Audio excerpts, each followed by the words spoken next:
ನೀವು ನೋಡ್ತಾ ಇದ್ದೀರಾ ಟು ದ ಪಾಯಿಂಟ್ ವಿಶೇಷ ಚರ್ಚಾ ಕಾರ್ಯಕ್ರಮ. ನಾನು ಸ್ಮಿತಾ ರಂಗನಾಥ್. ಯಾವುದೇ ಪ್ರತಿಭಟನೆ ಅಥವಾ ವಿವಾದ ಆದಾಗ ಅದರ ಹಿಂದಿನ ಉದ್ದೇಶ ಒಂದು ಸಮಾಜ ಅಥವಾ ಸಮುದಾಯ ಅದಕ್ಕೆ ಆಗಬಲ್ಲಂತಹ ಪಾಸಿಟಿವ್ ವಿಚಾರಗಳನ್ನ ಒಳಗೊಂಡಿರಬೇಕು. ಇವತ್ತು ಕೂಡ ಆಯ್ತು ಒಂದು ವಿವಾದ. ಕೇವಲ ಇವತ್ತಲ್ಲ, ಕಳೆದ ಅನೇಕ ದಿನದಿಂದಲೂ ಕೂಡ ಹೊಸ ಸಂಸತ್ ಭವನದ ಸುತ್ತಲೂ ಕೂಡ ಅನೇಕ ವಿವಾದಗಳು ಸುತ್ತಕೊಳ್ತಾ ಇದೆ. ಆದ್ರೆ ಇವತ್ತೇನಾಯ್ತು? ಐತಿಹಾಸಿಕ ದಿನ. ಈ ದೇಶದ ನೂತನ ಸಂಸತ್ ಭವನದ ಉದ್ಘಾಟನಾ ಸಮಾರಂಭದಿಂದ ದೂರ ಉಳಿದು ಪ್ರತಿಪಕ್ಷಗಳು. ಕಾರಣ ಅನೇಕ. ಆದ್ರೆ ಇಂಥ ಒಂದು ಐತಿಹಾಸಿಕ ದಿನದಂದೂ ಕೂಡ ಈ ವಿವಾದವನ್ನ ನಡೆಸೋ ಮೂಲಕ ಅಥವಾ ಆ ಒಂದು ಕಾರ್ಯಕ್ರಮದಿಂದ ಬಹಿಷ್ಕಾರವನ್ನ ಮಾಡಿ ದೂರ ಉಳಿಯುವ ಮೂಲಕ ಕೊಟ್ಟ ಸಂದೇಶ ಏನು? ಈ ಪ್ರಶ್ನೆಗೆ ಉತ್ತರ ಕಂಡುಕೊಳ್ಳೋಕೋಸ್ಕರನೇ ಇವತ್ತು ನಾವು ಮಾಡ್ತಾ ಇರುವ ಚರ್ಚೆಯ ವಿಚಾರ ವಿಸ್ತಾ ವಿವಾದ.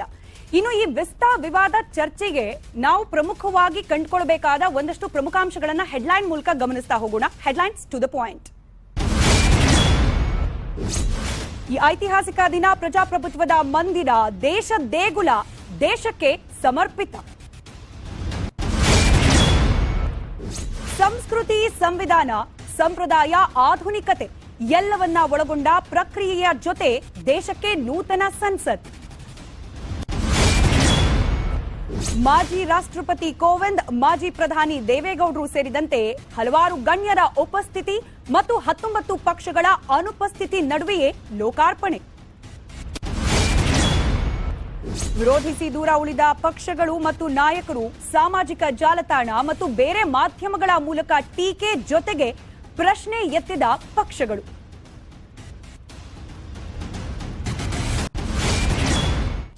ಇನ್ನು ಅನೇಕ ಆಯಾಮದಲ್ಲಿ ಬೆಳೆಯುವ ಸಾಧ್ಯತೆ ಇರುವ ಈ ಚರ್ಚೆಯ ವಿಚಾರಗಳನ್ನ ಒಂದು ಚೌಕಟ್ಟಿನಲ್ಲಿ ನಿರ್ಧರಿಸಬಲ್ಲ ಪ್ರಶ್ನೆಗಳು ಈ ರೀತಿ ಇದೆ.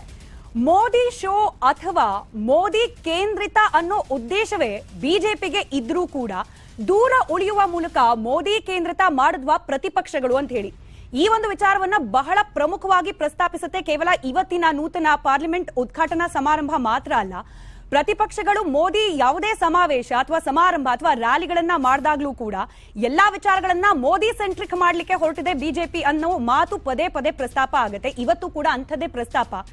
ಈ ಉದ್ದೇಶ ಬಿಜೆಪಿಗೆ ಇತ್ತೋ ಇಲ್ವೋ ಅದನ್ನ ಬಿಜೆಪಿ ಪಕ್ಷದವರೇ ಹೇಳಬೇಕು. ಆದ್ರೆ ಇಂಥ ಒಂದು ಐತಿಹಾಸಿಕ ಕಾರ್ಯಕ್ರಮದಿಂದ ದೂರ ಉಳಿಯುವ ಮೂಲಕ ತಮಗಿದ್ದ ಅವಕಾಶವನ್ನ, ಈ ಒಂದು ಐತಿಹಾಸಿಕ ದಿನದಲ್ಲಿ ಪಾಲ್ಗೊಳ್ಳುವಿಕೆಗೆ ಇದ್ದ ಅವಕಾಶವನ್ನ ಕೂಡ ನಿರಾಕರಿಸಿ ಅದನ್ನ ಅಟಗೇನ್ ಮೋದಿ ಕೇಂದ್ರಿತ ಮಾಡುವಲ್ಲಿ ವಿರೋಧ ಪಕ್ಷಗಳು ಕೂಡ ತಮ್ಮದೇ ಆದ ಪಾತ್ರವನ್ನ ನಿರ್ವಹಿಸಿದ್ವಾ ಅನ್ನೋದು.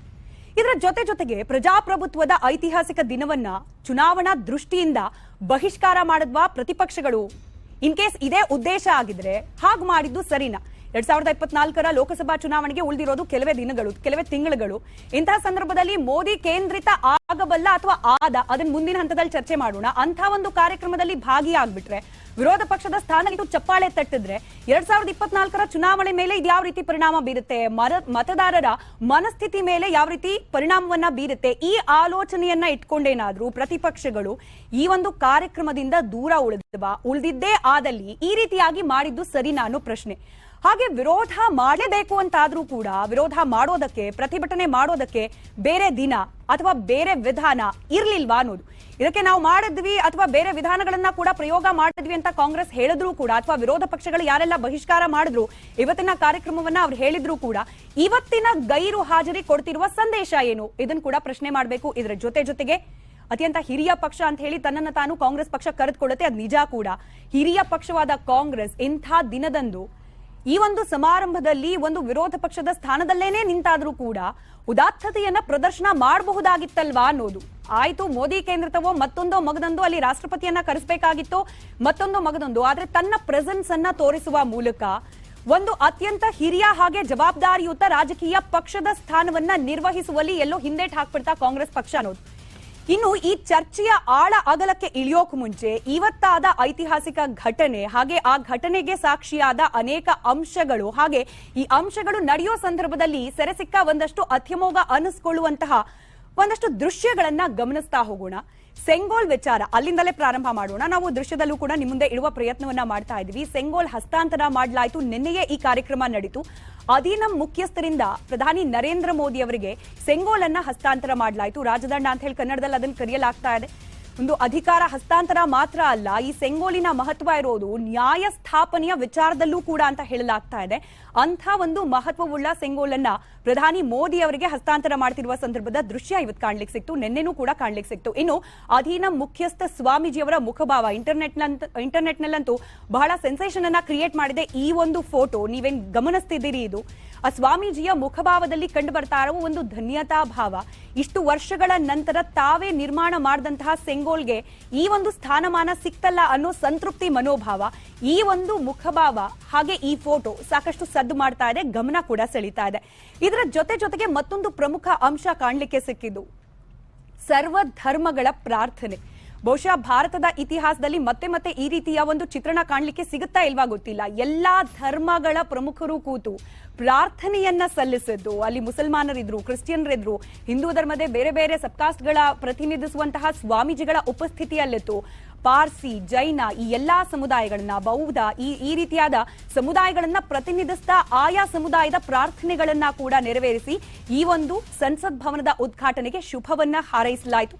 ಇದರ ಜೊತೆಗೆ ಪ್ರಧಾನಿ ನರೇಂದ್ರ ಮೋದಿ ಅವರು ಸೆಂಗೋಲನ್ನ ನೋಡಿದ ಒಂದು ಫೋಟೋ ಬಹಳಷ್ಟು ವೈರಲ್ ಆಗ್ತಿದೆ. ಇದು ಕೂಡ ಪ್ರಧಾನಿ ನರೇಂದ್ರ ಮೋದಿ ಅವರು ಸ್ವಾಮೀಜಿಗಳಿಂದ ಆ ಸೆಂಗೋಲನ್ನ ಪಡೆದುಕೊಂಡು ಅದಕ್ಕೊಂದು ದೀರ್ಘದಂಡ ನಮಸ್ಕಾರವನ್ನ ಮಾಡಿ ನಂತರದಲ್ಲಿ ಅದನ್ನ ಸ್ಪೀಕರ್ ಕೂರುವ ಜಾಗದ ಪಕ್ಕದಲ್ಲಿ ಪ್ರತಿಷ್ಠಾಪನೆ ಮಾಡಲಿಕ್ಕೆ ಅಂತ ಹೇಳಿ ಆ ಪಾರ್ಲಿಮೆಂಟ್ ಕಟ್ಟಡದ ಒಳಗಡೆ ಪ್ರವೇಶ ಮಾಡ್ತಾರೆ. ಅಧಿವೇಶನ ನಡೆಯುವ ಆ ಸ್ಥಳದ ಕೊಠಡಿಯ ಒಳಗಡೆ ಪ್ರವೇಶ ಮಾಡ್ತಾರೆ. ಆ ಸಂದರ್ಭದಲ್ಲಿ ಸೆರೆ ಹಿಡಿಯಲಾಗಿರುವ ಫೋಟೋ ಪ್ರಧಾನಿ ನರೇಂದ್ರ ಮೋದಿ ಅವರು ತದೇಕ ಚಿತ್ತದಿಂದ ಸೆಂಗೋಲನ್ನ ನೋಡ್ತಾ ಇರುವ ದೃಶ್ಯ. ಇದರ ಜೊತೆಗೆ ನಾನಾಗ್ಲೇ ಹೇಳಿದಾಗೆ ಸೆಂಗೋಲನ್ನ ಪಡೆದುಕೊಳ್ಳುವ ಮುಂಚೆ, ಅದನ್ನ ಪಡೆದು ಅದನ್ನ ಪ್ರತಿಷ್ಠಾಪನೆ ಮಾಡಲಿಕ್ಕೆ ಮುಂಚೆ ಪ್ರಧಾನಿ ನರೇಂದ್ರ ಮೋದಿ ಅವರು ದೀರ್ಘದಂಡ ನಮಸ್ಕಾರವನ್ನ ಮಾಡುವ ಮೂಲಕ ಅದಕ್ಕೆ ಗೌರವವನ್ನ ಸಮರ್ಪಣೆ ಮಾಡಿದ ಸಂದರ್ಭದ ದೃಶ್ಯ. ಹಾಗೆ ಇದೆಲ್ಲದಕ್ಕಿಂತ ಮುಂಚೆ ಮಹಾತ್ಮ ಗಾಂಧೀಜಿ ಅವರ ಆ ಒಂದು ಪುತ್ಥಳಿ ಏನಿದೆ ಅದಕ್ಕೆ ನಮನವನ್ನ ಸಲ್ಲಿಸಿದ್ರು ಪ್ರಧಾನಿ ನರೇಂದ್ರ ಮೋದಿ ಅವರು. ಆ ಸಂದರ್ಭದ ದೃಶ್ಯವನ್ನ ಕೂಡ ನಾವು ಗಮನಿಸ್ತಾ ಇದೀವಿ, ಫೋಟೋವನ್ನ. ಹಾಗೆ ಈ ಒಂದು ಐತಿಹಾಸಿಕ ಘಟನೆಗೆ ಮತ್ತೊಂದಷ್ಟು ಮೆಮೊರಿಗಳನ್ನ ಆಡ್ ಮಾಡೋ ರೀತಿಯಲ್ಲಿತ್ತು. 75 ರೂಪಾಯಿಯ ನಾಣ್ಯವನ್ನ ಬಿಡುಗಡೆ ಮಾಡಿದ್ದು. 75ನೇ ವರ್ಷದ ಸ್ವಾತಂತ್ರ್ಯ ಸಂಭ್ರಮವನ್ನ ನಾವು ಆಚರಿಸ್ತಾ ಇದೀವಿ, ದೇಶ ಅದಕ್ಕೆ ಸಾಕ್ಷಿ ಆಗ್ತಾ ಇದೆ. ಇಂತಹ ಸಂದರ್ಭದಲ್ಲಿ ನಾಣ್ಯ ಬಿಡುಗಡೆ ಮಾಡಲಾಯಿತು.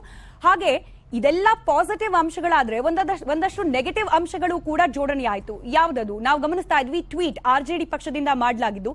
ಒಂದ್ ಕಡೆಯಲ್ಲಿ ನೂತನ ಸಂಸತ್ ಭವನ, ಮತ್ತೊಂದು ಕಡೆಯಲ್ಲಿ ಕಾಫಿನ್ ಬಾಕ್ಸ್, ಶವದ ಪೆಟ್ಟಿಗೆ. ಏನನ್ನ ಹೋಲಿಕೆ ಮಾಡಿ ಯಾವುದಕ್ಕೆ ಯಾವ ಸಂದೇಶ ಕೊಡ್ತು ಆರ್ಜೆಡಿ, ಇದ್ರ ಬಗ್ಗೆ ಕೂಡ ಚರ್ಚೆ ಮಾಡ್ತಾ ಹೋಗೋಣ. ಆದ್ರೆ ಈ ಟ್ವೀಟ್ ಸಾಕಷ್ಟು ಚರ್ಚೆಗಂತೂ ಒಳಪಟ್ಟಿದೆ. ಕೇವಲ ಟ್ವೀಟ್ ಇಲ್ಲಿಗೆ ನಿಲ್ಲಿಲ್ಲ, ರಾಹುಲ್ ಗಾಂಧಿ ಅವರು ಕೂಡ ಟ್ವೀಟ್ ಮಾಡಿದ್ರು. ಇದರ ಜೊತೆಗೆ 19 ಪ್ರತಿಪಕ್ಷಗಳು ಬಾಯ್ಕಾಟ್ ಮಾಡಿದ್ವು. ರಾಹುಲ್ ಗಾಂಧಿ ಅವರ ಪ್ರಕಾರ ಇದು ಪ್ರಧಾನಿ ಮೋದಿ ಅವರ ಪಟ್ಟಾಭಿಷೇಕನ ಅನ್ನೋ ಪ್ರಶ್ನೆ, ಇದರ ಸುತ್ತ ಕೂಡ ಅನೇಕ ಚರ್ಚೆ. ಹಾಗೆ ಇದೆಲ್ಲ ಒಳಗಡೆ ಅಂದ್ರೆ ಸಂಸತ್ ಭವನದ ಒಳಗೆ ಸುತ್ತ ನಡೀತಾ ಇದ್ರೆ ಹೊರಗಾದ ಒಂದು ಘಟನೆ. ಕುಸ್ತಿಪಟುಗಳು ಕಳೆದ ಅನೇಕ ತಿಂಗಳುಗಳಿಂದ ಪ್ರತಿಭಟನೆ ಮಾಡ್ತಿದ್ದಾರೆ. ಇವತ್ತು ಸಂಸತ್ ಭವನದ ಮುಂಭಾಗದಲ್ಲಿ ಪ್ರತಿಭಟನೆ ಮಾಡಲಿಕ್ಕೆ ಅಂತ ಹೇಳಿ ಅವರು ಪ್ರವೇಶ ಮಾಡೋ ಪ್ರಯತ್ನ ಮಾಡಿದಾಗ ಅವರನ್ನ ತಡೆ ಹಿಡಿದದ್ದು, ಹಾಗೆ ಅವರನ್ನ ಬಂಧಿಸಿದ ಪ್ರಕ್ರಿಯೆ ಕೂಡ ವಾದ ವಿವಾದಕ್ಕೆ ಕಾರಣವಾಗ್ತಾ ಇದೆ.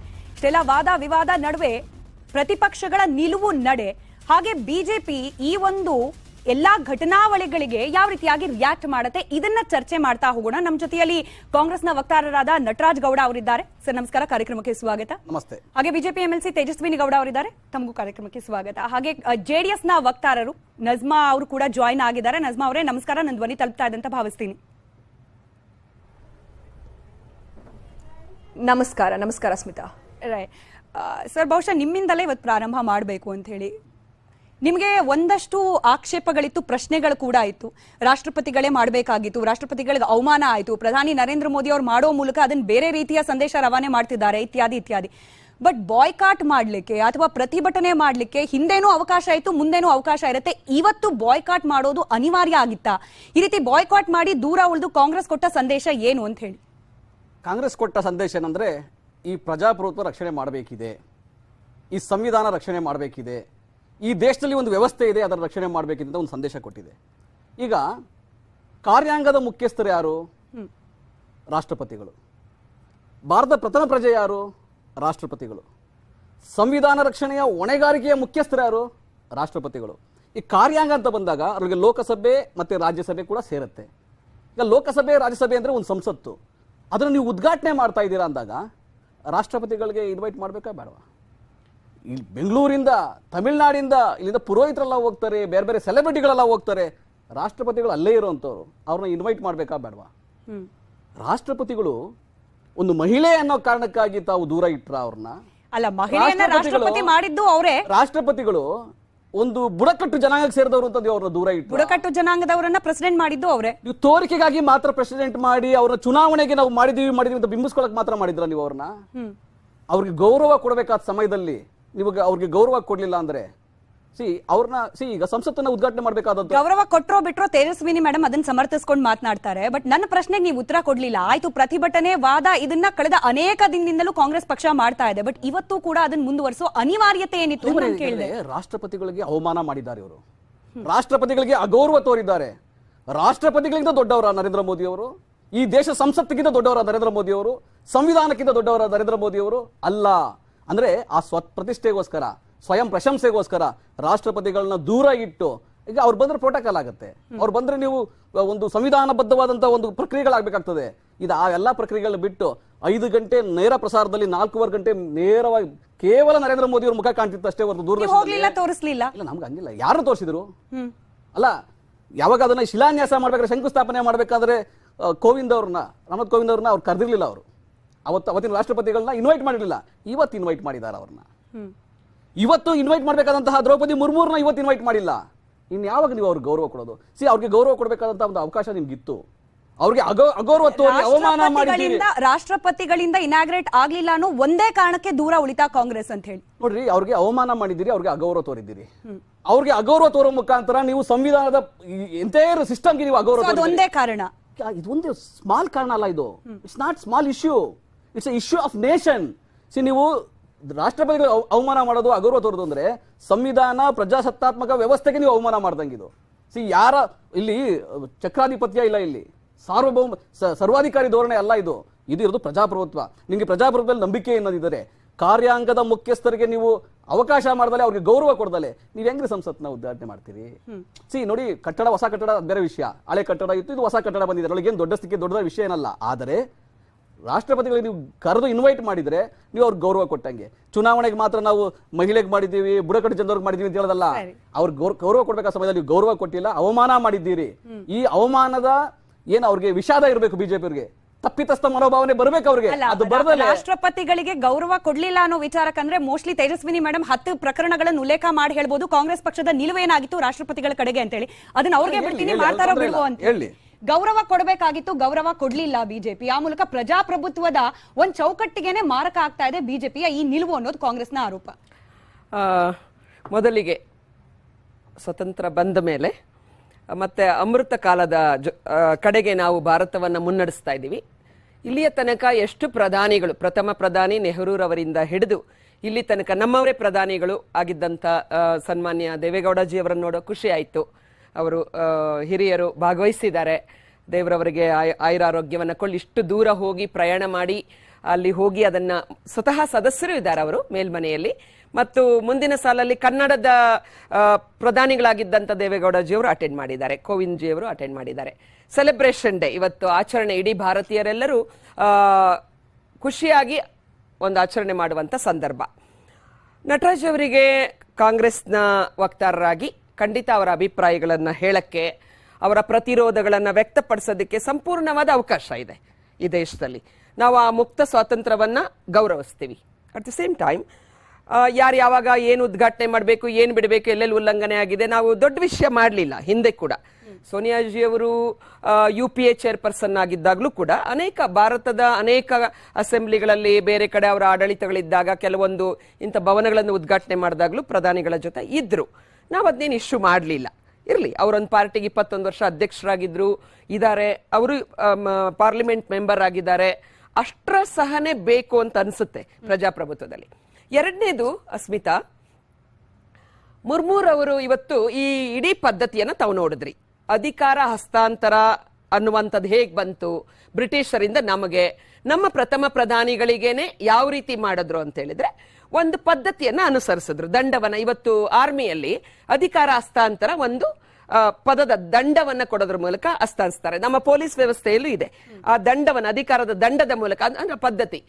ಅದೇ ತರ ಆ ಒಂದು ಭಾರತೀಯ ಜನತಾ ಪಾರ್ಟಿಯ ಏನು ಒಂದು ಓವರ್ ಆಲ್ ಭಾರತದ ಎಲ್ಲ ಮೌಲ್ಯಗಳು, ಸಂಸ್ಕೃತಿ, ಹೆರಿಟೇಜು, ಪದ್ಧತಿಗಳು, ಪರಂಪರೆ ಉಳಿಬೇಕು.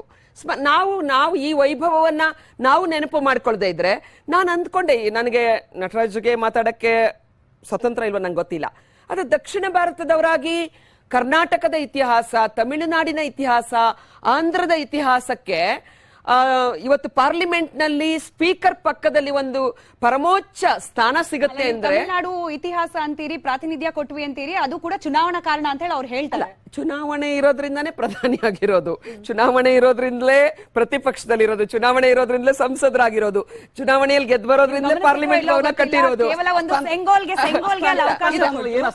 ಬರೀ ಸೆಂಗೋಲ್ ಅಲ್ಲ, ಇಡೀ ಸೆಂಗೋಲ್ ಅಲ್ಲ, ಗಮನಿಸಿದ್ರೆ ನ್ಯಾಯದಂಡ, ರಾಜದಂಡ ಆಯ್ತು. ರಾಜದಂಡ ಹಸ್ತಾಂತರ ಮಾಡಿ ತಮಿಳುನಾಡಿಗೆ ಅಲ್ಲಿನ ಕಲ್ಚರ್ಗೆ ನಾವು ಅವಕಾಶ ಕೊಟ್ಟಿದೀವಿ ಅಂತ ನಮ್ದದು.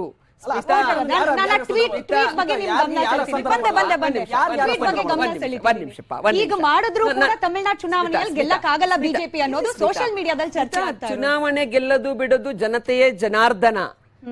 ಕರ್ನಾಟಕದ ಸೋಲನ್ನ ಒಪ್ಕೊಂಡು ವಿನಮ್ರತೆಯಿಂದ ಇಲ್ಲಿ ಕುಳಿತಿದ್ದೀನಿ.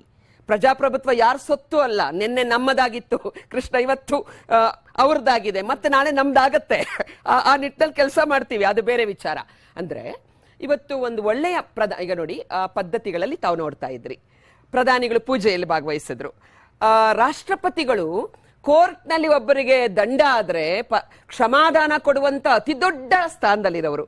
ಆಮೇಲೆ ರಾಷ್ಟ್ರಪತಿಗಳು ಯಾರ ಮುಂದೆಯೂ ತಲೆ ಬಾಗುವಂತಿಲ್ಲ, ಎಲ್ಲಿಯೂ ಕೂಡ. ಅಂದ್ರೆ ಅವ್ರ ಪರಮೋಚ್ಚ ಸ್ಥಾನ. ಬೇಸರ ಮಾಡಕ್ ಇಷ್ಟ ಇಲ್ಲ, ಆದ್ರೂ ರಾಷ್ಟ್ರಪತ್ನಿ ಅಂತಾನೂ ಹೇಳಿದ್ರು, ನೆನಪು ಮಾಡ್ಕೊಳ್ಬೇಕು. ಮುರ್ಮು ಅವ್ರ ಬಗ್ಗೆ ಇವತ್ತು ನೀವೇನೇ ಮಾತಾಡಿದ್ರು ಜನ ಒಪ್ಪಲ್ಲ. ಅವರನ್ನ ಮಾಡಿದಾಗ ಯಾವ್ಯಾವ ರೀತಿಯ ಹೀನಾಯ ಹೇಳಿಕೆಗಳನ್ನ ಕೊಟ್ಟಿದ್ದೀರಿ, ಅದನ್ನ ನೀವು ಖಂಡಿಸಿರ್ಬೋದು, ಸರಿ, ಅದು ಬೇರೆ ವಿಚಾರ. ಅದೆಲ್ಲವನ್ನು ಮಾಡಿದ್ದೀರಿ. ಮುರ್ಮುರವರನ್ನ ಅಂತ ಒಂದು ಬುಡಕಟ್ಟು ಮಹಿಳೆ ಮಾತ್ರ ಅಲ್ಲ, ಒಬ್ಬ ಶಾಸಕಿ ಆಗಿದ್ರು. ಆ ಸ್ಥಾನದಲ್ಲಿ ಕೊಟ್ಟಿರೋದು ಬಿಜೆಪಿ. ಮತ್ತೆ ಅವರು ಇವತ್ತು ಸಂದೇಶವನ್ನು ಕೊಟ್ಟಿದ್ದಾರೆ ಅಂತ ಒಂದು ಇದಕ್ಕೆ. ಹಾಗಾಗಿ ಅದು ಒಂದು ಕುಂಟು ನೆಪ ಮಾತ್ರ ಇವ್ರು ಬಹಿಷ್ಕಾರ ಮಾಡೋದಕ್ಕೆ. ಆ ಮೋದಿ ಮೋದಿ ಮೋದಿ ಫೋಬಿಯಾದಿಂದ ಆಚೆ ಬರಬೇಕು. ಪ್ರೈಮ್ ಮಿನಿಸ್ಟರ್, ನಮ್ಮ ಪ್ರೈಮ್ ಮಿನಿಸ್ಟರ್, ಭಾರತದ ಘನತೆವೆತ್ತ ಪ್ರಧಾನಿಗಳು ಅದನ್ನ ಮಾಡಿದ್ದಾರೆ. ಅದು ದೊಡ್ಡತನ. ಸೆಲೆಬ್ರೇಷನ್ ಅಲ್ಲಿ ಭಾಗವಹಿಸಬೇಕಾಗಿತ್ತು. ಅದು ಒಂದು ಪ್ರಶ್ನೆ. ಮೋದಿ ಬಿಟ್ಟರೆ ಬೇರೆ ಯಾರನ್ನು ತೋರ್ಸಕ್ಕೆ ಇಷ್ಟನೂ ಇಲ್ಲ. BJP wants it always to be Modi. ಅವರ ಕಾಲದಲ್ಲಿ ಉಕ್ಕಿನ ಮಹಿಳೆ, ಇಡೀ ಅಲಿಪ್ತ ರಾಷ್ಟ್ರಗಳ ನಾಯಕಿಯಾಗಿದ್ರು, ಭಾರತದ ಪ್ರಧಾನಿ. ಅವತ್ತು ನಾವು ಸೆಲೆಬ್ರೇಟ್ ಮಾಡಿದೀವಿ. Indira was the strongest prime minister. ಇವತ್ತು ಆ ದೊಡ್ಡತನವನ್ನು ಅವರು ತೋರ್ಬೇಕು. 30 ವರ್ಷಗಳ ಸಮ್ಮಿಶ್ರ ಸರ್ಕಾರದ ನಂತರ ಭಾರತಕ್ಕೊಬ್ಬ ಬಲಿಷ್ಠ ಪ್ರಧಾನಿ, ಡಿಸಿಸಿವ್ ಪ್ರಧಾನಿ, ನಿರ್ಣಾಯಕ ಪಾತ್ರ. 2.5 ವರ್ಷದಲ್ಲಿ ಪಾರ್ಲಿಮೆಂಟ್ ಕಟ್ಟಿದೀವಿ.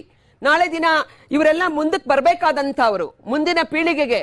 ಇವತ್ತು ಡಿಲಿಮಿಟೇಷನ್ ಬಂದ್ರೆ ಹೆಚ್ಚು ಜಾಗ ಬೇಕು. ಇದು ಪಾರಂಪರಿಕ ಕಟ್ಟಡ, ಅನೇಕ ತೊಂದರೆಗಳಿತ್ತು. ಬೆಳಗ್ಗೆಯಿಂದ ಅವ್ರು ಅದನ್ನೆಲ್ಲ ಹೇಳಿದ್ದಾರೆ. ಇದು ಕುಂಟು ನೆಪ ಅಷ್ಟೇ. ಇವತ್ತು ಸೆಲೆಬ್ರೇಷನ್ ಅಲ್ಲಿ ಎಲ್ಲರೂ ಕೂಡ ಯಾರ್ಯಾರು ಬಹಿಷ್ಕಾರ ಹಾಕಿದ್ದಾರೆ, ನಮಗೆ ನೋವಾಗಿದೆ, ಅದರಿಂದ ಬರ್ಬೇಕಿತ್ತು, ಸೆಲೆಬ್ರೇಟ್ ಮಾಡ್ಬೇಕಾಗಿತ್ತು. ಇನ್ನೂ ಒಂದು, ಎಲ್ಲರೂ ನ್ಯಾಷನಲ್ ಡ್ರೆಸ್ ಹಾಕ್ಬೇಕಾಗಿತ್ತು ಇವತ್ತು, ನನ್ನ ಕೆಲವು ನಂಬಿಕೆಗಳು ಆ ರೀತಿ. ಮತ್ತು ಇತಿಹಾಸವನ್ನ ನೆಂದಿದ್ದಾರೆ. ಅದೊಂದು ಚೆನ್ನಾಗಿತ್ತು. ಅದು ನಮ್ಮ ಪರಂಪರೆ, ನಮ್ಮ ನೋಡಿ ಎಲ್ಲ ನಮ್ಮ ಶೃಂಗೇರಿಯ ನಮ್ಮ ಮಠದ ಇವರು ಕೂಡ ಭಾಗವಹಿಸಿದ್ದಾರೆ ಪೂಜೆಯಲ್ಲಿ. ನಮಗಂತೂ ಖುಷಿ ಆಗುತ್ತೆ ದಕ್ಷಿಣ ಭಾರತದವರಾಗಿ. ನಮ್ಮ ಸಾಧನೆ. ಯಾರಿಗೇನೋ ಪ್ರಶ್ನೆ ಕೇಳಿದ್ರು, ಅದಕ್ಕೆ ಬರ್ತೀನಿ ಉತ್ತರಕ್ಕೆ. ನಜ್ಮಾ, ನಿಮ್ಮನ್ನ ಕೇಳ್ತೀನಿ. ಈಗ ವಿರೋಧ ಮಾಡಬೇಕು ಅಂತಾಗಿದ್ರೆ ನಿಮ್ಮ ಪಕ್ಷದವರು ಮಾಡಬಹುದಾಗಿತ್ತು. ಈಗಷ್ಟೇ ತೇಜಸ್ವಿನಿ ಮೇಡಮ್ ಹೇಳ್ತಾ ಇದ್ರು, ನೋಡಿ ಈ ವಯಸ್ಸಿನಲ್ಲೂ ಕೂಡ ಇಲ್ಲಿಂದ ಅಲ್ಲಿ ಟ್ರಾವೆಲ್ ಮಾಡ್ಕೊಂಡು ಹೋದ್ರು. ಇನ್ಫ್ಯಾಕ್ಟ್ ಅದಾದ್ಮೇಲೆ, ಕಾರ್ಯಕ್ರಮ ಅಟೆಂಡ್ ಮಾಡಾದ್ಮೇಲೆ ಒಂದು ಭಾವನಾತ್ಮಕ ಪತ್ರ ಕೂಡ ಬರ್ದಿದ್ದಾರೆ ದೇವೇಗೌಡರು. ಇಂಥದ್ದೊಂದು ಸಮಾರಂಭಕ್ಕೆ ಸಾಕ್ಷಿ ಆಗ್ತೀನಿ ಅಂತ ಹೇಳಿ 90 ವರ್ಷದಲ್ಲಿ ನಾನು ಕಲ್ಪನೆ ಕೂಡ ಮಾಡ್ಕೊಂಡಿರ್ಲಿಲ್ಲ ಅಂತ ಹೇಳಿ. ಈಗ ಅಪೋಸ್ ಮಾಡ್ಬೇಕು ಅನ್ನೋ ಮನಸ್ಥಿತಿ ನಿಮಗ್ ಬರ್ಲಿಲ್ಲ. ಸೊ ನಿಮ್ಮ ಸಂದೇಶ ಏನು ಈ ಮೂಲಕ, ನಿಮ್ಮ ಪಕ್ಷದ ಸಂದೇಶ ಏನು ಈ ಮೂಲಕ ಅಂತ? ಅಲ್ಲ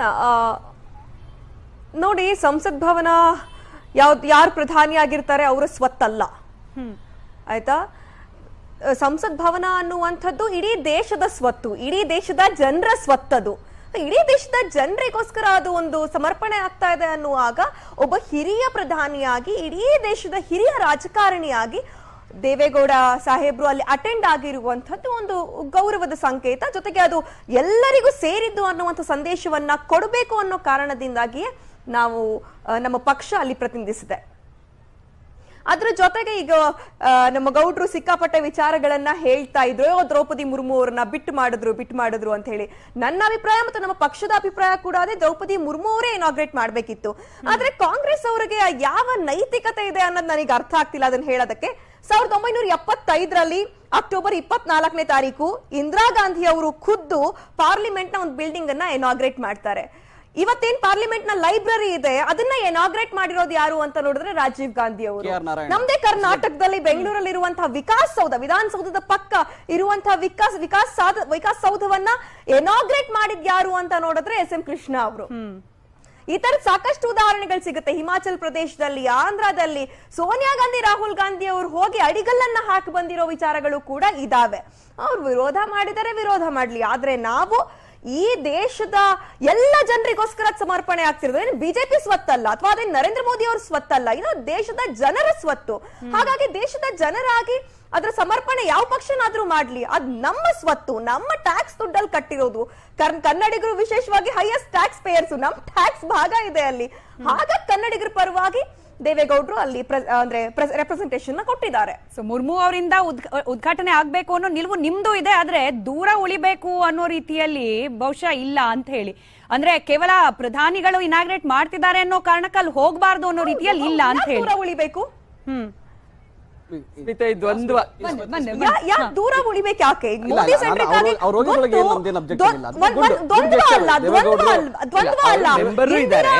ಮಾಜಿ ಪ್ರಧಾನಿಗಳು ನನ್ನ ವೈಯಕ್ತಿಕ ದೇವೇಗೌಡಜಿ ಭಾಗವಹಿಸಿದ್ದು ಯಾಕಂದ್ರೆ ಕನ್ನಡದ ಏಕೈಕ ಪ್ರಧಾನಿಗಳಾಗಿದ್ದಂತವ್ರು ಅವರು ಭಾಗವಹಿಸಿದ್ದು ಒಳ್ಳೆದು. ಈಗ ಸ್ಮಿತಾ ಅವ್ರು ಏನಾಗಿದೆ ಅಂದ್ರೆ ಅದು ದೇವೇಗೌಡರು ಭಾಗವಹಿಸಿದ್ದು ಬಿಡುದು ಅವರು ವೈಯಕ್ತಿಕ ಪಾರ್ಟಿಯ ನಿಲುವು, ಪಕ್ಷ ತೀರ್ಮಾನ, ಪಾರ್ಟಿಯ ನಿಲುವು ವ್ಯತ್ಯಾಸ ಇದೆ. ಅವರು ಪ್ರೆಸಿಡೆಂಟೇ ಅದನ್ನ ಇನಾಗ್ರೇಟ್ ಮಾಡಿದ್ರೆ ಚೆನ್ನಾಗಿತ್ತು ಅಂತ ಹೇಳ್ತಾರೆ. ಆದ್ರೆ ಇಲ್ಲಿ ಎರಡು ಅವ್ರದ್ದು ಮಾತಾಡ್ಬೇಕಾದ್ರೆ ಎರಡು ಅಂಕಿ ಅಂಶದ ಮೇಲೆ ಇದೆ. ಒಂದು ಅನೆಕ್ಸ್ ಬಿಲ್ಡಿಂಗ್ ಇದೆಯಲ್ಲ, ಅದು ಅಡ್ಮಿನಿಸ್ಟ್ರೇಟಿವ್ ಬ್ಲಾಕ್ ಅಂತ, ಅದನ್ನ ಸಂಸತ್ತು ಅದನ್ನ ಪಾರ್ಲಿಮೆಂಟ್ ಕೇಳಿಸ್ಕೊಳ್ಳಿ. ಒಂದು ಎರಡನೇದು ವಿಕಾಸಸೌಧನ್ನ ಅದನ್ನ ವಿಧಾನಸೌಧ ಅಥವಾ ಅದಕ್ಕೆ ವಿಧಾನಸಭೆ ಮಂಡಲ ನಡೆಯುವಂತದಲ್ಲ. ಅದು ಅಲ್ಲಿ ಸದನ ನಡೆಯಲ್ಲ, ಅದು ಅಡ್ಮಿನಿಸ್ಟ್ರೇಟಿವ್ ಬ್ಲಾಕ್ಸ್, ಯಾರು ಆಫೀಸರ್ಗಳು ಅಲ್ಲಿ ಕುತ್ಕೊಂಡು ಕೆಲಸ ಮಾಡುವಂಥದ್ದು. ಆಮೇಲೆ ಅವ್ರು ಹೇಳಿದ್ರು ಶ್ರೀಮತಿ ಸೋನಿಯಾ ಗಾಂಧಿ, ರಾಹುಲ್ ಗಾಂಧಿ ಅವರು ಎಲ್ಲೋ ಶಂಕುಸ್ಥಾಪನೆ ಅವರು ಸಂಸದರಾಗಿ ಒಂದು ರಾಜ್ಯದಲ್ಲಿ ಆಡಳಿತಾತ್ಮಕ ನಿರ್ಧಾರಗಳಿಗೆ ಭಾಗವಹಿಸಬಹುದು. ಇದು ಆ ರೀತಿ ಅಲ್ಲ. ಇದು ನೋಡಿ, ಸಂವಿಧಾನದ ವಿಧಿ 77ರ ಪ್ರಕಾರ ಕಾರ್ಯಾಂಗದ ಮುಖ್ಯಸ್ಥರು ಯಾರಿದಾರೋ ಅವರ 79 ನಾನು ಓದಿದ್ದೀನಿ ಸರ್. ಪಾರ್ಲಿಮೆಂಟ್ ಅಂದ್ರೆ ಪ್ರೆಸಿಡೆಂಟ್ ಪ್ಲಸ್ 2 ಹೌಸ್ ಅದಾಯ್ತು. ಕಂಪ್ಲೀಟ್ ಮಾಡ್ಬಿಡ್ತೀನಿ. ಪ್ರಮುಖವಾಗಿ ಕಾರ್ಯಾಂಗದ ಯಾವುದೇ ಕಾರ್ಯ ಆದ್ರೂ ಕೂಡ ರಾಷ್ಟ್ರಪತಿಗಳ ಹೆಸರಲ್ಲೇ ಆಗಬೇಕು ಅಂತ. ರಾಷ್ಟ್ರಪತಿಗಳಿಗೆ ಮಾತ್ರನೇ ಆ ಹಕ್ಕು ಇರೋದೇನು, ರಾಜ್ಯಸಭೆ ಮತ್ತೆ ಲೋಕಸಭೆಯ ಜಂಟಿ ಸದನವನ್ನ ಕೂಡಿಸಿ ಅವ್ರು ಭಾಷಣ ಮಾಡ್ಲಿಕ್ಕೆ ಅಥವಾ ಮಾಹಿತಿ ಕೊಡ್ಲಿಕ್ಕೆ ಅವರೊಬ್ಬರಿಗೆ ಅಧಿಕಾರ ಇರುವಂತದ್ದು. ಅಂತಹ ಸಮಯದಲ್ಲಿ ನೀವು ಅದೇ ಸಂಸತ್ತಿಗೆ ಅವರನ್ನೇ ಇನಾಗ್ರೇಷನ್ ಮಾಡಕ್ಕಾಗಿಲ್ಲ ಅಂದ್ರೆ, ಅವಕಾಶ ಕೊಟ್ಟಿಲ್ಲ ಅಂದ್ರೆ, ನೋಡ್ರಿ ಪ್ರಧಾನಮಂತ್ರಿಗಳು ಇಲ್ಲಿ ಬಂದು ರೈಲ್ಗೆ ಕೂಡ ಒಂದು ರೈಲ್ವೆ ಪ್ಲಾಟ್ಫಾರ್ಮ್ ಇವ್ರ ತರ ಒಂದು ಫ್ಲಾಗ್ ಆರ್ಸ್ ಮಾಡ್ತಾರೆ. ಅದು ಅವ್ರಿಗೆ ಎಲ್ಲ ಅಧಿಕಾರ ಇದೆ. ಎಲ್ಲಾ ಕಡೆ ಅವ್ರು ಇಡೀ ದೇಶದಲ್ಲಿ ಮೆಟ್ರೋ ಇನಾಗ್ರೇಷನ್ ಮಾಡ್ಬೋದು, ಏರ್ಪೋರ್ಟ್ ಮಾಡ್ಬೋದು, ಬಂದರು ಮಾಡ್ಬೋದು, ಏನೇ ಮಾಡ್ಬೋದು. ಅದು ಆಡಳಿತ, ನಿರಂತರ ಆಡಳಿತದಲ್ಲಿ ನಿರಂತರ ಡೆವಲಪ್ಮೆಂಟ್ ಅಲ್ಲಿ ಮಾಡ್ಬೋದು. ಆದ್ರೆ ರಾಷ್ಟ್ರಪತಿಗಿದ್ದಂತ ಏಕೈಕ ಅವಕಾಶ ಗೌರವ ಕೊಡಬೇಕಾದ ಸಮಯದಲ್ಲಿ ನೀವು ಗೌರವ ಕೊಟ್ಟಿಲ್ಲ, ಅವ್ರಿಗೆ ಅಗೌರವ ತೋರಿ ಅವಮಾನ ಮಾಡಿ ನೀವು ಅದನ್ನೇ ಬಿಂಬಿಸ್ಕೊಳ್ಳೋದು, ಇಲ್ಲ ನಾವೇನೋ ಮಾಡಿದೀವಿ ಅಂತ. ಅದು ಸಮಂಜಸ ಅಲ್ಲ. ನಂಬರ್ 1. ನಂಬರ್ 2, ನೀವೇನೋ ಹಸ್ತಾಂತರ ಅಂತಿರಲ್ಲ, ಯಾವ ಹಸ್ತಾಂತರ ಯಾರಿಗೆ ಮಾಡಿದ್ರು ಅದನ್ನ ಅದು ರಾಜದಂಡ ಇದೆಯಲ್ಲ, ಅದನ್ನ 1947 ಆಗಸ್ಟ್ 15 ತಾರೀಕು ಅವತ್ತಿನ ನೆಹರು ಪ್ರಧಾನಮಂತ್ರಿಯವರಿಗೆ ಕಾಣಿಕೆಯಾಗಿ ಬಂದದಷ್ಟೇ ಹೊರತು ಅದು ಯಾವ ಹಸ್ತಾಂತರವೂ ಇಲ್ಲ, ಯಾರು ಕೊಟ್ಟಿದ್ದೂ ಇಲ್ಲ. ಅದು ಒಂದು ಕಾಣಿಕೆ. ತಂಜಾವೂರಿನ ಅಧೀನಂ ಸಂಸ್ಥಾನದಿಂದ, ಮಠದಿಂದ ಅವ್ರಿಗೆ ಕೊಟ್ಟ ಕಾಣಿಕೆ ಅಷ್ಟೇ. ಅದು ಬಿಟ್ಟರೆ ಬೇರೆ ಏನಲ್ಲ. ಅದಕ್ಕೆ ಬೇರೆ ಮಹತ್ವ ಇಲ್ಲ. ಮಹತ್ವ ಇದೇನಂದ್ರೆ ನಂದಿ ವಿಗ್ರಹ ಇರೋದ್ರಿಂದ. ಪ್ರಾಬ್ಲಮ್ ಏನು, ಇವಾಗ ಅದು ಕಾಣಿಕೆ ಹಾಕೊಟ್ರು, ಅಧಿಕಾರ ಹಸ್ತಾಂತರ ಹಾಕೊಟ್ರು ಏನೋ ಒಂದು, ಬಟ್ ಅದನ್ನ ಇಷ್ಟ ದಿನ ಎಲ್ಲಿಟ್ಟಿದ್ರು ಅನ್ನೋದು ಕಾಂಗ್ರೆಸ್ ಪಕ್ಷಕ್ಕೆ ಗೊತ್ತಿಲ್ಲ ಅನ್ನೋ ವಾದ ತೇಜಸ್ವಿನಿ ಮಾಡ್ಬೇಕಿತ್ತು. ಯಾರು ವೈಯಕ್ತಿಕವಾಗಿ ಯಾರು ಉಪಯೋಗಿಸ್ಕೊಂಡಿಲ್ಲ ಅದನ್ನ. ಅದು ರಾಷ್ಟ್ರ ಸಂಪತ್ತು. ಪ್ರಧಾನಮಂತ್ರಿಗಳಿಗೆ ಬರೋ ಎಲ್ಲಾ ಕಾಣಿಕೆಗಳು ರಾಷ್ಟ್ರ ಸಂಪತ್ತು. ಅದನ್ನೇನು ನೆಹರು ಸ್ವಂತಕ್ಕೇನು ಉಪಯೋಗಿಸ್ಕೊಂಡಿಲ್ಲ. ಅದು ಅಲಹಾಬಾದ್ ಅಲ್ಲಿ ಮ್ಯೂಸಿಯಂ ಅಲ್ಲಿ ಇತ್ತು ಅಷ್ಟೇ.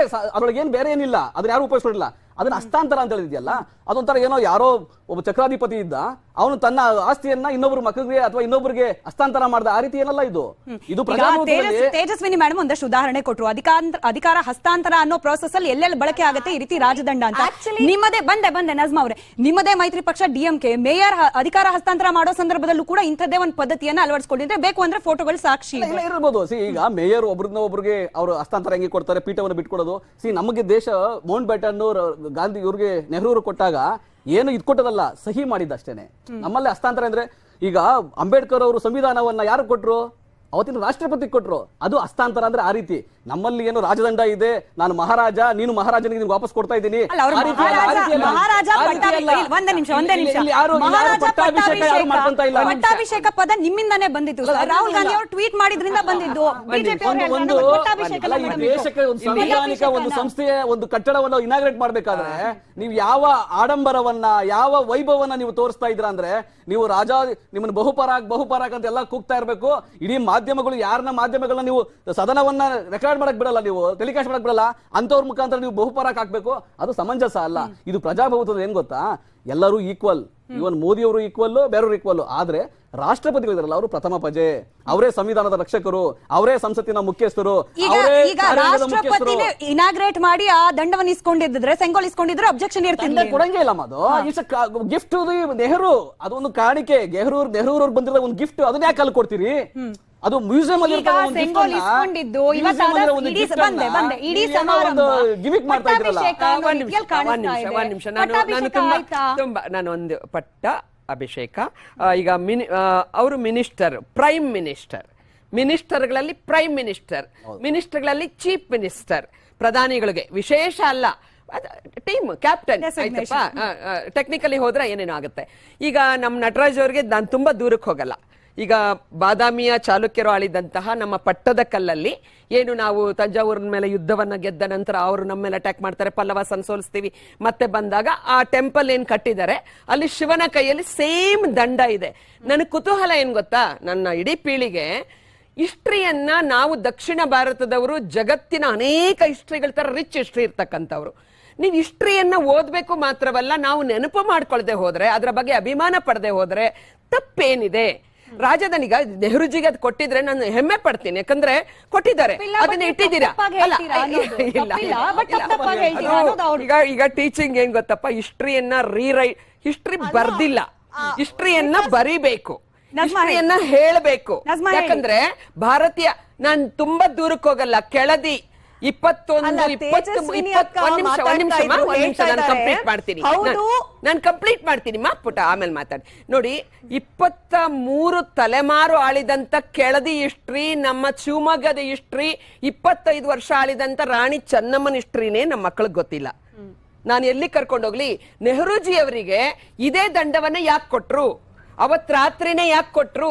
ಇದು ಇನ್ವೆಸ್ಟಿಗೇಷನ್, ಹಿಸ್ಟ್ರಿ, ಸಂಶೋಧನೆ ಅಲ್ಲಿಂದಾನೇ ಶುರು ಮಾಡೋಣ. ನಿಮ್ ಡಿಬೇಟ್ ಅಲ್ಲಿ ಇವತ್ತು ನಾನು ಹೇಳ್ತೀನಿ, ಅನೇಕ ಮಕ್ಕಳಿಗೆ ಪೊಲಿಟಿಕಲ್ ಸೈನ್ಸು, ಹಿಸ್ಟ್ರಿ ಮಕ್ಕಳು ದಯವಿಟ್ಟು, ಆಮೇಲೆ ಆರ್ಕಿಟೆಕ್ಚರ್ ಮಕ್ಕಳು, ಮತ್ತೆ ಕಲ್ಚರ್ ಬಗ್ಗೆ ಖಂಡಿತ ನಮ್ಮ ಹಿಸ್ಟ್ರಿ. ಇವತ್ತು ಅಲ್ಲೆಲ್ಲೋ ಅಕ್ರಪಾಲಿಸ್ಗೆ ಹೋಗ್ತೀವಿ, ಯುರೋಪ್ಗೆ ಹೋಗ್ತೀರ ಒಂದೊಂದು ಬಿಲ್ಡಿಂಗ್ ನೋಡ್ಕೊಂಬರಕ್ಕೆ, ಗ್ರಾಮದಲ್ಲಿ ಅಂತ ರಿಚ್ ಹಿಸ್ಟ್ರಿ ಹೆರಿಟೇಜ್ ಇದೆಯಲ್ಲ, ತಪ್ಪೇನಿದೆ? ಅದೊಂದು ಒಳ್ಳೆ ಅಪ್ರಿಶಿಯೇಟ್. ಅದು ರಾಜದಂಡ, ನ್ಯಾಯವನ್ನ ಪ್ರತಿನಿಧಿಸುವ ದಂಡವನ್ನ, ಅದಕ್ಕೊಂದು ಒಳ್ಳೆಯ ಜಾಗ, ಇನ್ಸ್ಪಿರೇಷನ್. ತಪ್ಪಬಾರದು, ನ್ಯಾಯವಾಗಿ ನಡ್ಕೊಳ್ಳಿ ಅಂತ ನೆನಪು ಮಾಡುವಂತ ಪ್ರೇರಣೆಯ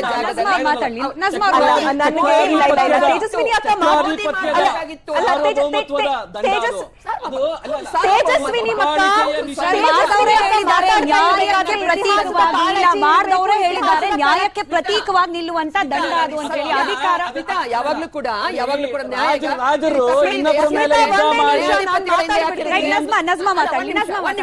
ಈಗ ಮಹಾತ್ಮ ಗಾಂಧೀಜಿಯವರಿಗೆ ಸಾಂವಿಧಾನಿಕ ಯಾವ ಪೊಸಿಷನ್ ಇತ್ತು? ಎಲ್ಲಿ ಅವರನ್ನ ಪ್ರತಿಷ್ಠಾಪನೆ ಮಾಡಿದ್ದೀವಿ? ರಾಷ್ಟ್ರಪಿತ ಅಂತ ಹೇಳಿ. ಅಲ್ಲ, ನಮಗೆ ತುಂಬಾ ಅಟ್ಯಾಕ್ ಮಾಡ್ತಾ ಇದ್ದೀರಿ. ನನಗೆ ಮಹಾತ್ಮ ಗಾಂಧಿ ಅವ್ರ ಬಗ್ಗೆ ಸಾವರ್ಕರ್ ಜನ್ಮದಿನ ದಿನ ಇನಾಗ್ರೇಟ್ ಮಾಡಿರೋರ್ಗೆ ಅವ್ರಿಗೆ ಅವಕಾಶ ಇಲ್ಲ. ಒಂದೇ ನಿಮಿಷ ನಾನು ಮಾತಾಡ್ಬಿಡ್ತೀನಿ. ಸ್ಮಿತಾ ಅವರೇ, ತೇಜಸ್ವಿನಿ ಅಕ್ಕ ಮಾತಾಡ್ತಾ ತುಂಬಾ ಚೆನ್ನಾಗಿ ಹೇಳ್ತಾ ಇದ್ರು ಇತಿಹಾಸ ಅಂತ, ಚೋಳರ ಬಗ್ಗೆ, ಚಾಳುಕ್ಯರ ಬಗ್ಗೆ, ಈ ನೆಲವನ್ನ ಆಳಿದಂತ ಪ್ರತಿಯೊಬ್ಬರ ಬಗ್ಗೆಯೂ ಕೂಡ ನಮಗೆ ಹೆಮ್ಮೆ ಇದೆ, ಗೌರವ ಇದೆ. ಆ ಇತಿಹಾಸವನ್ನ ತಿಳ್ಕೊಳ್ಳುವಂತ ಎಲ್ಲ ಆಸಕ್ತಿಗಳು ಇದಾವೆ. ಈಗ ನನಗ್ ಒಂದ್ ಕನ್ಫ್ಯೂಷನ್ ಜೊತೆಗೆ ನಾನು ಕ್ಯೂರಿಯಾಸಿಟಿ ಸಿಕ್ ತೇಜಸ್ವಿನಿ ಅಕ್ಕ ಕೇಳಕ್ ಇಷ್ಟಪಡ್ತೀನಿ. ಯಾರಿಂದ ಯಾರಿಗೆ ಅಧಿಕಾರ ಹಸ್ತಾಂತರ ಮಾಡ್ಲಾಯ್ತು? ಏನಾದ್ರು ಪ್ರಧಾನಿ ಮೋದಿ ಅವರು ಇವತ್ತು ಏನಾದ್ರು ಪ್ರಧಾನಿ ಆದ್ರ, ಅಥವಾ ಹೊಸ ಸಂಸತ್ ಭವನಕ್ಕೆ ಹೋದ ತಕ್ಷಣ ಮತ್ತೇನಾದ್ರೂ ವಿಶೇಷವಾದ ಅಧಿಕಾರ ಬಂತ? ಇಲ್ಲ ಇದು ಬರೀ ಶೋ ಆಫ್ ಪರ್ಪಸ್ ಗ? ನನಗೆ ಇದ್ ಮೂರಲ್ಲಿ ಉತ್ತರ ಕೊಡ್ಬೇಕು ತೇಜಸ್ವಿನಿ ಅಕ್ಕ. ಯಾರಿಗಿದೆ ಅಧಿಕಾರ ಹಸ್ತಾಂತರ? ಈಗ ನಜ್ಮಾ ಅವರೇ, ತೇಜಸ್ವಿನಿ ಮೇಡಮ್ ರೈಟ್. ಅವರು ಉತ್ತರ ಕೊಡಕ್ ಮುಂಚೆ ನನ್ನೊಂದ್ 2 ಪ್ರಶ್ನೆ ಕೇಳ್ಬಿಡ್ತೀನಿ. ಇನ್ಫ್ಯಾಕ್ಟ್ ಇವತ್ತೇನಾದ್ರೂ ದ್ರೌಪದಿ ಮುರ್ಮು ಅವರೇನೆ ಅಲ್ಲಿದ್ದು ಉದ್ಘಾಟನಾ ಸಮಾರಂಭಕ್ಕೆ ಅವರು ಈ ಒಂದು ಸೆಂಗೋಲನ್ನ ಇಸ್ಕೊಂಡಿದ್ರೆ ಅಬ್ಜೆಕ್ಷನ್ ಇರ್ತಿತ್ತ? ಎರಡನೇದು, ಇನ್ ಕೇಸ್ ದೇವೇಗೌಡ್ರೆ ಪ್ರಧಾನಿ ಆಗಿದ್ದ ಸಂದರ್ಭದಲ್ಲಿ ನೂತನ ಸಂಸತ್ ಭವನ ಇನಾಗ್ರೇಷನ್ ಅವಕಾಶ ಬಂದಿದ್ದೇ ಆದಲ್ಲಿ ಪ್ರಧಾನಿಯಾಗಿ ಅವ್ರು ಇನಾಗ್ರೇಟ್ ಮಾಡಿದ್ರೆ ಆಗ ಏನಾಗ್ತಿತ್ತು ಮಾತುಕತೆ ಅಂತ. ಈ 2 ಪ್ರಶ್ನೆಗೆ ನಜ್ಮಾ ನೀವು ಉತ್ತರ ಕೊಡಿ, ಆಮೇಲೆ ತೇಜಸ್ವಿನಿ ಮಾಡಿ ಮಾತಾಡ್ತಾರೆ. ನಜ್ಮಾ. ಅಲ್ಲ ಅಲ್ಲ ಅಲ್ಲ ಅಲ್ಲ ಅಲ್ಲ ಅಲ್ಲ ದೇವೇಗೌಡ್ರಂತ ಮುತ್ಸದ್ದಿಗಳಂತ ಜಾಗದಲ್ಲಿ ಇರ್ತಿದ್ರೆ ನೇರವಾಗಿ ಹೇಳಿರೋರು ಇದು ರಾಜಪ್ರಭುತ್ವ ಅಲ್ಲ ಪ್ರಜಾಪ್ರಭುತ್ವ, ಇಲ್ಲಿ ಪ್ರಜೆಗಳ ನಡಿಬೇಕು ಅಂತ ಹೇಳಿ ನೇರವಾಗಿ ಪ್ರಧಾನಿ ಆಗಿರ್ತಿದ್ರೆ ಇವ್ಯಾವುದನ್ನು ಮಾಡದೆ ಒಂದು ಕಟ್ಟಡದ ಉದ್ಘಾಟನೆಯನ್ ಮಾಡ್ತಿದ್ರು. ಹೊಸದಾಗಿ ಪ್ರಧಾನಿ ಕುತ್ಕೊಂಡಾಗ ಈ ತರದೇನೋ ಒಂದ್ ಪರಂಪರೆ ಅಂತಂದ್ರೆ ಅದಕ್ಕೆ ಒಪ್ಕೋಬಹುದು. ಯಾರಿಂದ ಯಾರಿಗೆ ನೀವು ಅಧಿಕಾರ ಹಸ್ತಾಂತರ ಮಾಡ್ತಿದ್ದೀರಾ? ಅಲ್ಲ, ಇವಾಗ ದೇವೇಗೌಡರು ಇಲ್ಲ ಹೀಗಾಗಿ ಹೀಗ್ ಮಾಡ್ತಿದ್ರು ಅಂತ ಹೇಳಿ ಅಲ್ಲ, ಹೈಪೋಥೆಟಿಕಲ್ ಆಗಿ ಹೇಳೋದು ಈಸಿ ಅನ್ಸುತ್ತೆ ನಜ್ಮಾ. ಬಟ್ ನೋಡಿ, ಅವಕಾಶ ಸಿಕ್ಕಾಗ ಬಳಸ್ಕೊಳ್ಳಿಕ್ಕೆ ಯಾರು ಬಯಸೋದಿಲ್ಲ. ಈಗ ನೀವ್ ಹೇಳ್ತಾ ಇದ್ರಿ ಹಾಗೆ ನಟರಾಜ್ ಸರ್ ನಟರಾಜ್ ಸರ್ ಹೇಳ್ತಾ ಇದ್ರು ಮೋದಿ ಸೆಂಟ್ರಿಕ್, ಮೋದಿ ವಿರೋಧ ಪಕ್ಷಗಳು ಹೋಗದೆ ಅವ್ರಿಗೆ ಇಂಟೆನ್ಷನ್ ಇತ್ತೋ ಇಲ್ಲೋ ವಿರೋಧ ಪಕ್ಷದವ್ರು ಹೋಗ್ದಲೇನೆ ಅದಕ್ಕೆ ಮತ್ತೊಂದಷ್ಟು ಅವಕಾಶ ಮಾಡ್ಕೊಂಡ್ ಬಿಟ್ರ ಅಂತ ಹೇಳಿ. ನಾವ್ ಹೋಗಿದೀವಿ. ಯಾಕೆ ಹೋಗಿದೀವಿ ಅಂತ ಅಂದ್ರೆ ಇದು ರಾಜಪ್ರಭುತ್ವ ಅಲ್ಲ, ಇದು ಪ್ರಜಾಪ್ರಭುತ್ವ. ಒಂದ್ ಸಿಂಗಲ್ ಪರ್ಸನ್ ಸೆಂಟ್ರಿಕ್ ಆಗಬಾರ್ದು ಅನ್ನೋ ಕಾರಣಕ್ಕೇನೆ ಇದು ಪ್ರಜಾಪ್ರಭುತ್ವ ವ್ಯವಸ್ಥೆ, ಅದ್ರಲ್ಲಿ ನಮ್ ಹಕ್ಕಿದೆ ಅಂತಾನೆ ನಾವು ಹೋಗಿದೀವಿ. ನಾಳೆಯಿಂದ ಈಗ ಅಪೋಸ್ ಮಾಡಿದಾರಲ್ಲ ಪಕ್ಷಗಳು, ಇವ್ರು ಯಾರು ಅಲ್ಲಿ ಹೋಗಿ ಸೆಷನ್ ಕೂರೋದೇ ಇಲ್ವಾ? ಪಾರ್ಲಿಮೆಂಟರಿ ಸೆಷನ್ಸ್ ಅಲ್ಲಿ ಹೋಗೋದೇ ಇಲ್ವಾ? ಹಾಗಿದ್ರೆ ಅಪೋಸ್ ಮಾಡ್ಬಿಡ್ತಾರ? ಅಲ್ಲಿ ಒಳಗಡೆ ಹೋಗದೆ ಇವ್ರು ಹೊರಗಡೆ ನಿಂತು ಸೆಷನ್ ಗಳನ್ನ ಅಟೆಂಡ್ ಮಾಡ್ತಾರೆ. ಅದಕ್ಕೆ ಮೋಸ್ಟ್ಲಿ ನಟರಾಜ್ ಸರ್ ಉತ್ತರ ಕೊಡ್ತಾರೆ. ಅವರ ಸಮಸ್ಯೆ ಇರ್ತಕ್ಕಂಥದ್ದು ರಾಜದಂಡದ ಬಗ್ಗೆ ಅಲ್ಲ, ಅವರ ಸಮಸ್ಯೆ ಮೋದಿ ಇಸ್ಕೊಂಡು, ಅವರ ಸಮಸ್ಯೆ ಭಾರತೀಯತೆ. ಭಾರತದ ರೀತಿ ಪರಂಪರೆ ಇತಿಹಾಸ ಕಂಡ್ರೆ ಆಗಲ್ಲ, ಅದು ಅಪೀಸ್ಮೆಂಟ್ ಮಾಡಬೇಕು. ವೋಟ್ ಬ್ಯಾಂಕ್ಗೆ ಏನು ಅನುಕೂಲ ಆಗತ್ತೆ? ನಮಗೆ ಇಡೀ ದೇಶ ಸೆಲೆಬ್ರೇಟ್ ಮಾಡ್ತಾ ಇದೆ, ಅವರಿಗೆ ಜನಗಳ ಭಾವನೆಗಳೇ ಅರ್ಥ ಆಗ್ತಾ ಇಲ್ಲ. ಆಮೇಲೆ ನಜ್ಮಾ ಕೇಳ್ತಾ ಇದ್ರು, ಗುರುಗಳು ಕೊಟ್ಟಿದ್ದಾರೆ ಅಂತಹ ಒಂದು ಐತಿಹಾಸಿಕವಾದ ದೈವತ್ವದ ಮತ್ತೆ ನ್ಯಾಯಕ್ಕೆ ಯಾವ ಧರ್ಮ ಇದೆ, ಸತ್ಯಕ್ಕೆ ಯಾವ ಧರ್ಮ ಇದೆ, ಅದು ಸತ್ಯ ನಿಷ್ಠೆಯ ಅದ್ರ ಮೇಲೇನೆ ಇದೆ. ಆ ದಂಡವನ್ನು ಒಂದ್ ನಿಮಿಷ ದಯವಿಟ್ಟು ಇಂಟರಪ್ಟ್ ಮಾಡಬೇಡಿ. ಆ ದಂಡವನ್ನ ಸ್ಪೀಕರ್ ಪಕ್ಕದಲ್ಲಿ ಇಟ್ರೆ ಅದಕ್ಕೆ ಏನ್ ವ್ಯಾಖ್ಯಾನ, ಏನ್ ಸಮಸ್ಯೆ, ನಿಮ್ ಸಮಸ್ಯೆ ಏನು ಅದಲ್ಲಿ ಇರಬಾರ್ದಾ? ಆಯ್ತು, ಅದೊಂದು ಅಲಂಕಾರಿಕ ವಸ್ತು ಅಂತಾನೆ ನೀವು ನೋಡಿ. ನಮಗೆ ಭಾವನಾತ್ಮಕ ವಿಚಾರ, ತಮಿಳುನಾಡವರಿಗೆ ಕನ್ನಡಿಗರಿಗೆ ನಮಗೆ ಹೆಮ್ಮೆಯ ವಿಚಾರ. ನೀವು ಇಲ್ಲ ಅಂದ್ರೆ ನಾರ್ತ್ ಸೌತ್ ಅಂತೀರಾ, ಹಿಂದಿ ಕನ್ನಡ ಅಂತೀರಾ, ತಮಿಳು ಇದು ಅಂತೀರಾ, ಭಾರತೀಯತೆ ಯಾರಿಗೂ ಬೇಡವಾ? ಮೋದಿ ಅವ್ರಿಗೆ ಹೊಡಿತು, ನಿಮ್ಗೆ ಹೊಡಿಲಿಲ್ಲ, ನಿಮ್ಗೆ ಹೊಡೆದ್ರು ಇಡಕ್ಕಾಗಲ್ಲ, ಕೇಳಿ ವೋಟ್ ಬ್ಯಾಂಕ್ ಕೊಟ್ಟೋಗುತ್ತೆ, ಹೋಗ್ಬಿಡುತ್ತೆ. ಅದ್ರ ಇಡೋದ್ರಿಂದ ದಂಡ ಅದ್ರ ಮೇಲೆ ಒಂದು ನಂದಿ ಇದೆ. ನಂದಿ ಇರೋದ ನಿಮ್ಮ ಸಮಸ್ಯೆ, ಅದ್ರ ಮೇಲೆ ಒಂದು ಅಲ್ಲಪ್ಪ, ಅದು ರೈತರ ಪಕ್ಷ. ನೀವು ಆ ರೀತಿ ಮಾಡಬೇಡಿ. ನಾವು ಶಿವನ ವಾಹನ ನಂದಿ ಅನ್ಕೋತೀವಿ ಅಥವಾ ಭಾರತದ ಒಂದು ಹೆಮ್ಮೆ ಅನ್ಕೋತೀವಿ. ನೀವು ಬೇಕಾದ್ರೆ ರೈತರ ಕಿಸಾನ್ ಪಾರ್ಟಿ ಅಲ್ವಾ, ಜೆಡಿಎಸ್, ನಮ್ಮ ಹೊಲ ಉಳ್ತಕ್ಕಂಥ ಅನ್ಕೊಳ್ಳಿ. ನೀವು ಅದನ್ನ ಹೊಲ ಉಳ್ತಕ್ಕಂಥ ಅವಕಾಶ ಹೇಳಿ ಹೇಳಿ ನಜ್ಮಾ ಹೇಳಿ.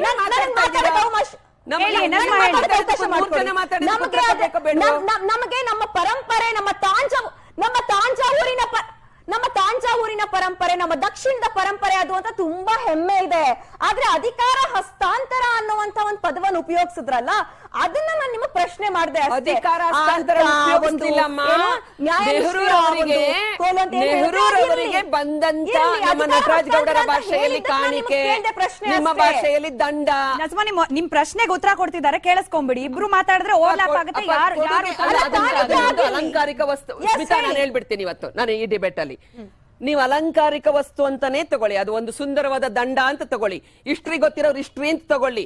ಅವತ್ತು ಸ್ವಾತಂತ್ರ್ಯ ಬಂದ ನಮ್ಮ ದೇಶದ ಪ್ರಥಮ ಪ್ರಧಾನಿ ನೆಹರೂಜಿಯವರು, ನಮ್ಮ ಪ್ರಥಮ ಪ್ರಧಾನಿಯವರು ಅದನ್ನ ಪಡ್ಕೊಂಡಿದ್ರು. ಅವರ ಒಂದು ಶರೀರದ ಒಂದು ಭಾಗವಾಗಿ ಅದು ಚಿತ್ರ ಇದೆ, ನಮಗ್ ಖುಷಿ ಇದೆ. ಮತ್ತೆ ಅದನ್ನ ತಗೊಂಡೋಗಿ ಸಂರಕ್ಷಣೆ ಮಾಡಿಟ್ಟಿದ್ರು, ಅವ್ರಿಗೂ ಧನ್ಯವಾದ. ಇವತ್ತು ಅದಕ್ಕೆ ಹೊಸ ಪಾರ್ಲಿಮೆಂಟ್ ಅಲ್ಲಿ ಮತ್ತಷ್ಟು ಒಳ್ಳೆಯ ಜಾಗವನ್ನ ಮೋದಿಜಿ ಕೊಟ್ಟಿದ. ಇದ್ರಲ್ಲೆಲ್ಲ ಏನು ಹುಡುಕ್ತೀರಾ? ಮೋದಿ ಅವರು ಮಾಡಿದ್ ನಿಮ್ಗೆ ಇಷ್ಟ ಆಗಲ್ವಾ? ಪ್ರಧಾನಿ ಅವರು, ನಿಮಗ್ ಬೇರೆ ಪ್ರಧಾನಿ ಇದಾರಾ? ನಟರಾಜ್ ಅವರ ಐಡಿಯಾಲಜಿಕಲ್ ಇದಕ್ಕೆ ಹೇಳೋದಕ್ಕೆ ಹೇಳಿ ಅವರು, ನಾನು ಹೇಳಿದ್ದೀನಿ ನಿಮ್ಗೆ ಖಂಡಿತ ಮುಕ್ತವಾದಿದೆ. ಈ ಅಪೀಸ್ಮೆಂಟ್ಗೋಸ್ಕರ ಯಾರಿಗೋ ಬೇಜಾರಾಗತ್ತೆ, ಅದು ಅಲ್ಲಿ ಅದು ನಂದಿ ಇದೆ, ಅದು ದಂಡ ಇದೆ, ಅಲ್ಲಿ ಗುರುಗಳು ಯಾರೋ ಬಂದು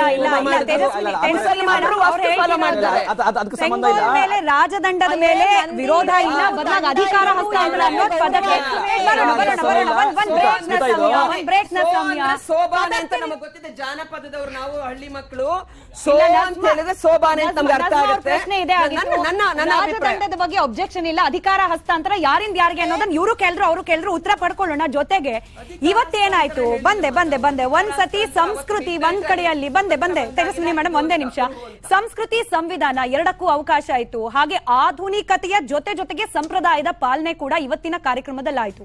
ಈಗ ವಿರೋಧ ಮಾಡ್ಬೇಕು ಅಂತ ವಿರೋಧಿಸಿದವರಿಗೆ ಯಾವ್ದ್ರ ಮೇಲ್ ವಿರೋಧ? ಸಂಪ್ರದಾಯದ ಮೇಲ, ಆಧುನಿಕತೆ ಮೇಲ, ಅಥವಾ ಸಂಸ್ಕೃತಿಯ ಪ್ರದರ್ಶನ ಅಲ್ಲಿ ಆಗಿದ್ರ ಮೇಲ, ಅಥವಾ ಸಂವಿಧಾನಕ್ಕೆ ಮಾರಕ ಅಂತ ಹೇಳ್ತಿರೋದು ಯಾವ ಕಾರಣಕ್ಕೆ? ಪ್ರಜಾಪ್ರಭುತ್ವಕ್ಕೆ ಮಾರಕ ಇವತ್ತಿನ ನಿರ್ಧಾರ ಅಂತಿರೋದು ಯಾವ ಕಾರಣಕ್ಕೆ? ಈ ನಿಟ್ಟಿನಲ್ಲಿ ಚರ್ಚೆ ಮುಂದುವರಿಸೋಣ ಚಿಕ್ಕ ಬ್ರೇಕ್ ನಂತರ. Welcome back. ಮಾತನಾಡ್ತಾ ಇದ್ವಿ ವಿವಾದದ ಸುತ್ತ. ಈಗ ನಟರಾಜ್ ಸರ್, ಅಲ್ಲಿ ಬೇರೆ ಬೇರೆ ಧರ್ಮಗಳ ಪ್ರತಿನಿಧಿಗಳು ಬಂದು ಪ್ರಾರ್ಥನೆ ಮಾಡಿದ್ರು ನೀವು, ಹಾಗಾಗಿ ಒಂದು ಧರ್ಮದ ಓಲೈಕೆಗೋಸ್ಕರ ಮಾಡಿದ ಸಮಾರಂಭ ಅಂತ ಹೇಳಲಿಕ್ಕೆ ಚಾನ್ಸಸ್ ಕಡಿಮೆ ಇದೆ.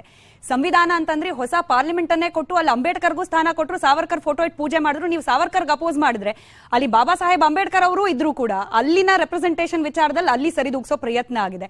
ಹಾಗೆ ಆಧುನಿಕ ಟಚ್ ಕೂಡ ಇದೆ, ಸಂಪ್ರದಾಯದ ಒಂದು ಎಳೆ ಕೂಡ ಅಲ್ಲಿದೆ. ಅಪೋಸ್ ಮಾಡೋದು ಯಾಕೆ? ಪ್ರಧಾನಿಗಳು ಇನಾಗ್ರೇಟ್ ಮಾಡಿದ್ರು ಅಂತ ನೀವು ಹೇಳ್ತೀರಿ. ಪ್ರಧಾನಿಗಳು ಯಾರು? ನೀವು ರ್ಯಾಲಿ ಮಾಡುವಾಗ ಅವರು ಬಿಜೆಪಿ ರೆಪ್ರೆಸೆಂಟೇಟಿವ್ ಅಲ್ಲ, ದೇಶದ ಪ್ರಧಾನಿ ಅಂತ ಹೇಳಿ ಕನ್ಸಿಡರ್ ಮಾಡ್ತೀರಿ.